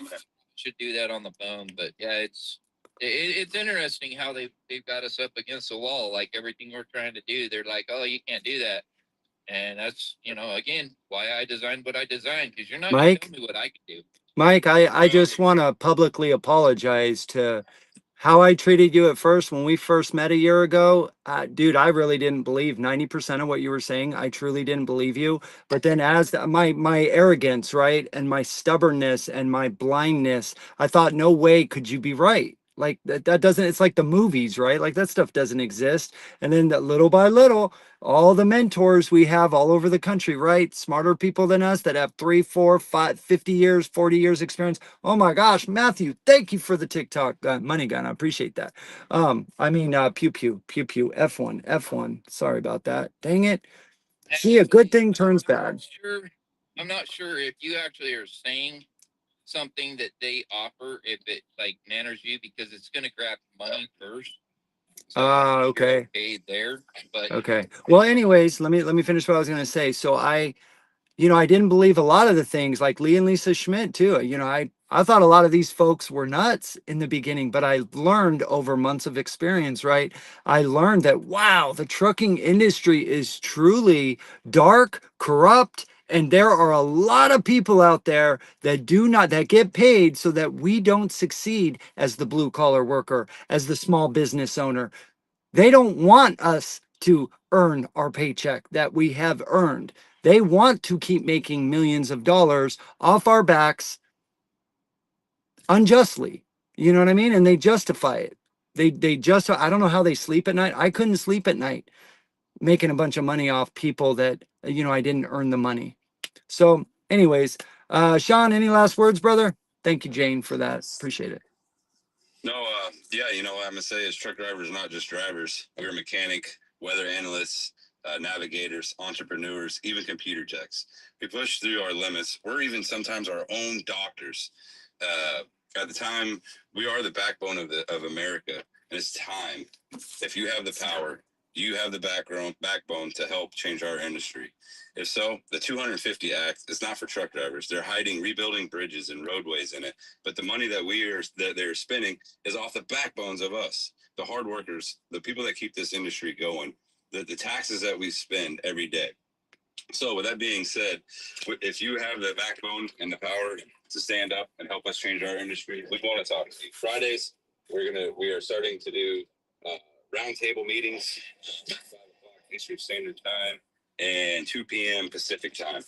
Those meetings, we are talking about how we can take this 250 Act and get awareness to the public. So again, this is not our channel. This is your channel. This is our channel, all as one as the industry. So thanks for everyone that comes in, that talked, that got into the live. The people that didn't, that are still in the request area to come up, we will get you. We're here on Friday. So come in on Friday. Let's talk.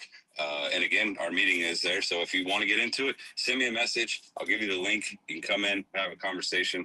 It's growing big. We've actually separated them where we're going to start taking 5 people at a time. So that way everybody can have the conversation it needs. We've took the bill. We've broke it down into 30 steps right now, or 32 steps right now. So we've took all the pieces and broke it down to 32. Now we want critical thinkers to actually say, hey, you know what? This is how we take this bill. This is how we get it into the public eyes. This is what they're hiding, and this is what they're trying to push. So with that being said, Vince, thank you for everything you do. Like you said, this is this channel. We've dedicated our time twice a week and given it at least 2 hours a day. So in our round meetings, we go 2 hours as well. So we send people with homework. We send them with education. To know how our industry is being shaped for the next 10 years. So guys, with that being said, thank you for every single person that came in here, and be safe out there. Remember, open up the doors for truck drivers, say thank you, tell them God bless, and appreciate what you're doing for this, for the American people. We are the truck drivers. We are America. again, when somebody said it in the live earlier, America wouldn't be without us. So it's time for America to know that we are out here. We are delivering the foods. We are delivering the medicines, everything that they need. We are the part of it. So guys, stay safe out there. God bless, and God bless America. Love it. Love it. I hope you guys love America too. I hope you love truck drivers. I hope you love their families, small business, and just the American way. You know, our blood, we have a special type of spirit. We have a special type of blood, you know, and I'm not talking about a race or a religion. I'm not talking about a sexual preference. You know, I'm talking about like your actual spirit of country. We have this rebellious in us where we want and we try to do the right thing. We try to do what's fair. We try our best to come together, especially when needed. Have you noticed that we're really lazy, but when things hit the fan, that's where we come together at the best. Like when there's major catastrophes or things that happen around the country, whether the government helps or not, man, boy, you see Americans, you see truck drivers, you see, you know, mechanics and doctors, and you see everybody donating and getting together and bringing supplies. It's like we can't leave a man behind, right? That's what we do in the military. We don't leave a man behind. Even if it costs one life to go get that body, that's what we're going to do because it matters. These things matter. Getting together and talking, especially today in 2026, it matters now more than ever for us to socialize human contact one-on-one, especially with AI rolling out. We crave, if the pandemic didn't teach us anything, it's that we're social creatures. We need to get together and talk, right? We're like deer, like we're like the social groups, you know what I mean? Thank you so much for watching. If you guys haven't been to WeTheTruckers.com, absolutely phenomenal website. You will not be disappointed. That's all I can say on TikTok. We're not allowed to promote anything, but you will not be wasting your time to check out WeTheTruckers.com. I Drive for Change. Over on Facebook, there's a site we need a little help on called Trucking the USA Today on Facebook. We're going to start going live over there off Facebook, not Truckers Unite Now, because like Sean said, this isn't my channel. This isn't his channel. This is our channel. If we can grow this channel to be like Donald Trump and press a button and talk to all 350 million Americans, like that's truly the goal. Imagine how amazing that'd be if we could tell 350 million Americans like, hey, our families are not receiving the money that the drivers have earned. You know what I mean? And fair, just something that's fair. Like now we have truck parking, right? Like we're all about entrepreneurs and capitalism, right? That's what our country is based off. But everybody and their brother is in the pocket of a truck driver, and enough is enough. It's not a career path that's even worth it anymore. We'd like to change that.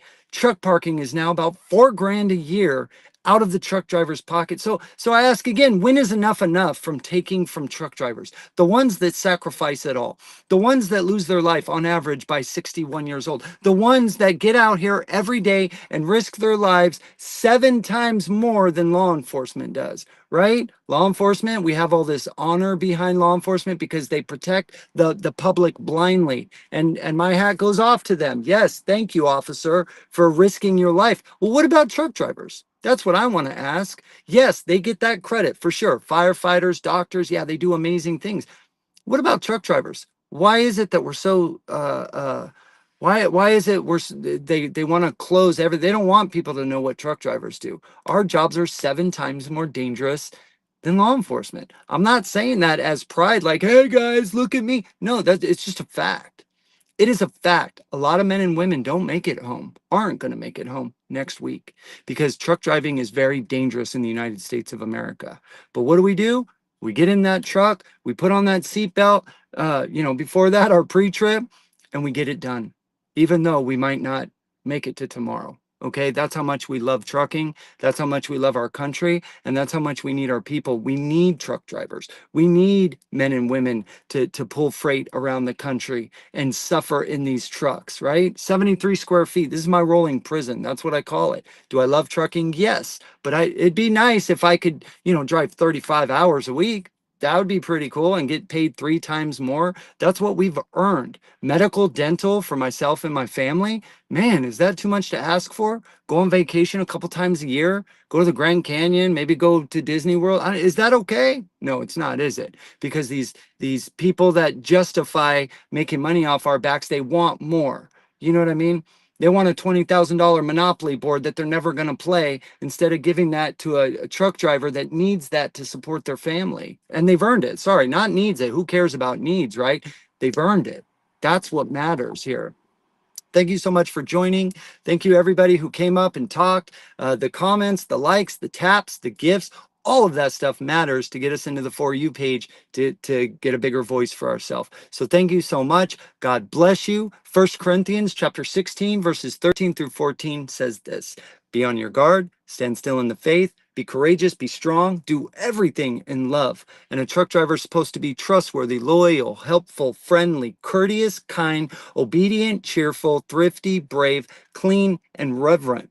And on my honor, I will do my best to do my duty to God and my country, and to obey the truck law, to help other people at all times, to keep myself physically strong, mentally awake, and morally straight every single day.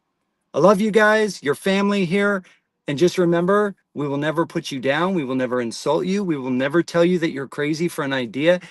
Every idea out there, God has designed you, whatever God you follow. And if you don't follow God, the universe, whatever you believe in, you are designed for something special.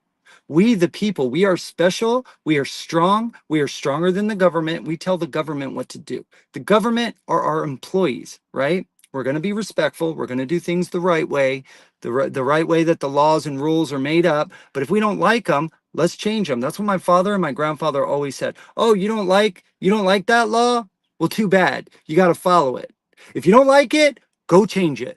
Get into politics and get it changed, or create a bill, or a petition, and get a bunch of people to sign it. And that's how we do things in America, not with violence and anger and all that. That stuff doesn't get you anywhere. Threats, none of that stuff gets us anywhere, right? Let's do things the right way, in unity, in groups, in numbers. In numbers as a truck driver, that's the only way. I love you guys. I'm going to go deliver this load in Los Angeles. I'm not looking forward to it because traffic coming back is going to be a pain in the you-know-what. Thank you, Leah. I love every single one of you. Keep the shiny side up and the dirty side down. Follow and subscribe for more. Come on. Woo! Later, guys. And Sean, thank you for all you do, brother. If you guys aren't following Sean, go check him out, man. This is a powerful man in the making. I'm telling you, he does like 35 hours a week of research for all of us to try to make our country better, to try to make his family better, to try to make, all of us come together and just have a better life. We've earned it, right? So thank you, Sean, for all your hard work. I really appreciate it. Past time for a change. He's been doing it for 12 years. Thank you so much for every single advocate, every person out there that's supporting us. I love you guys. Shiny side up and dirty side down. Come on. Later. Later, you.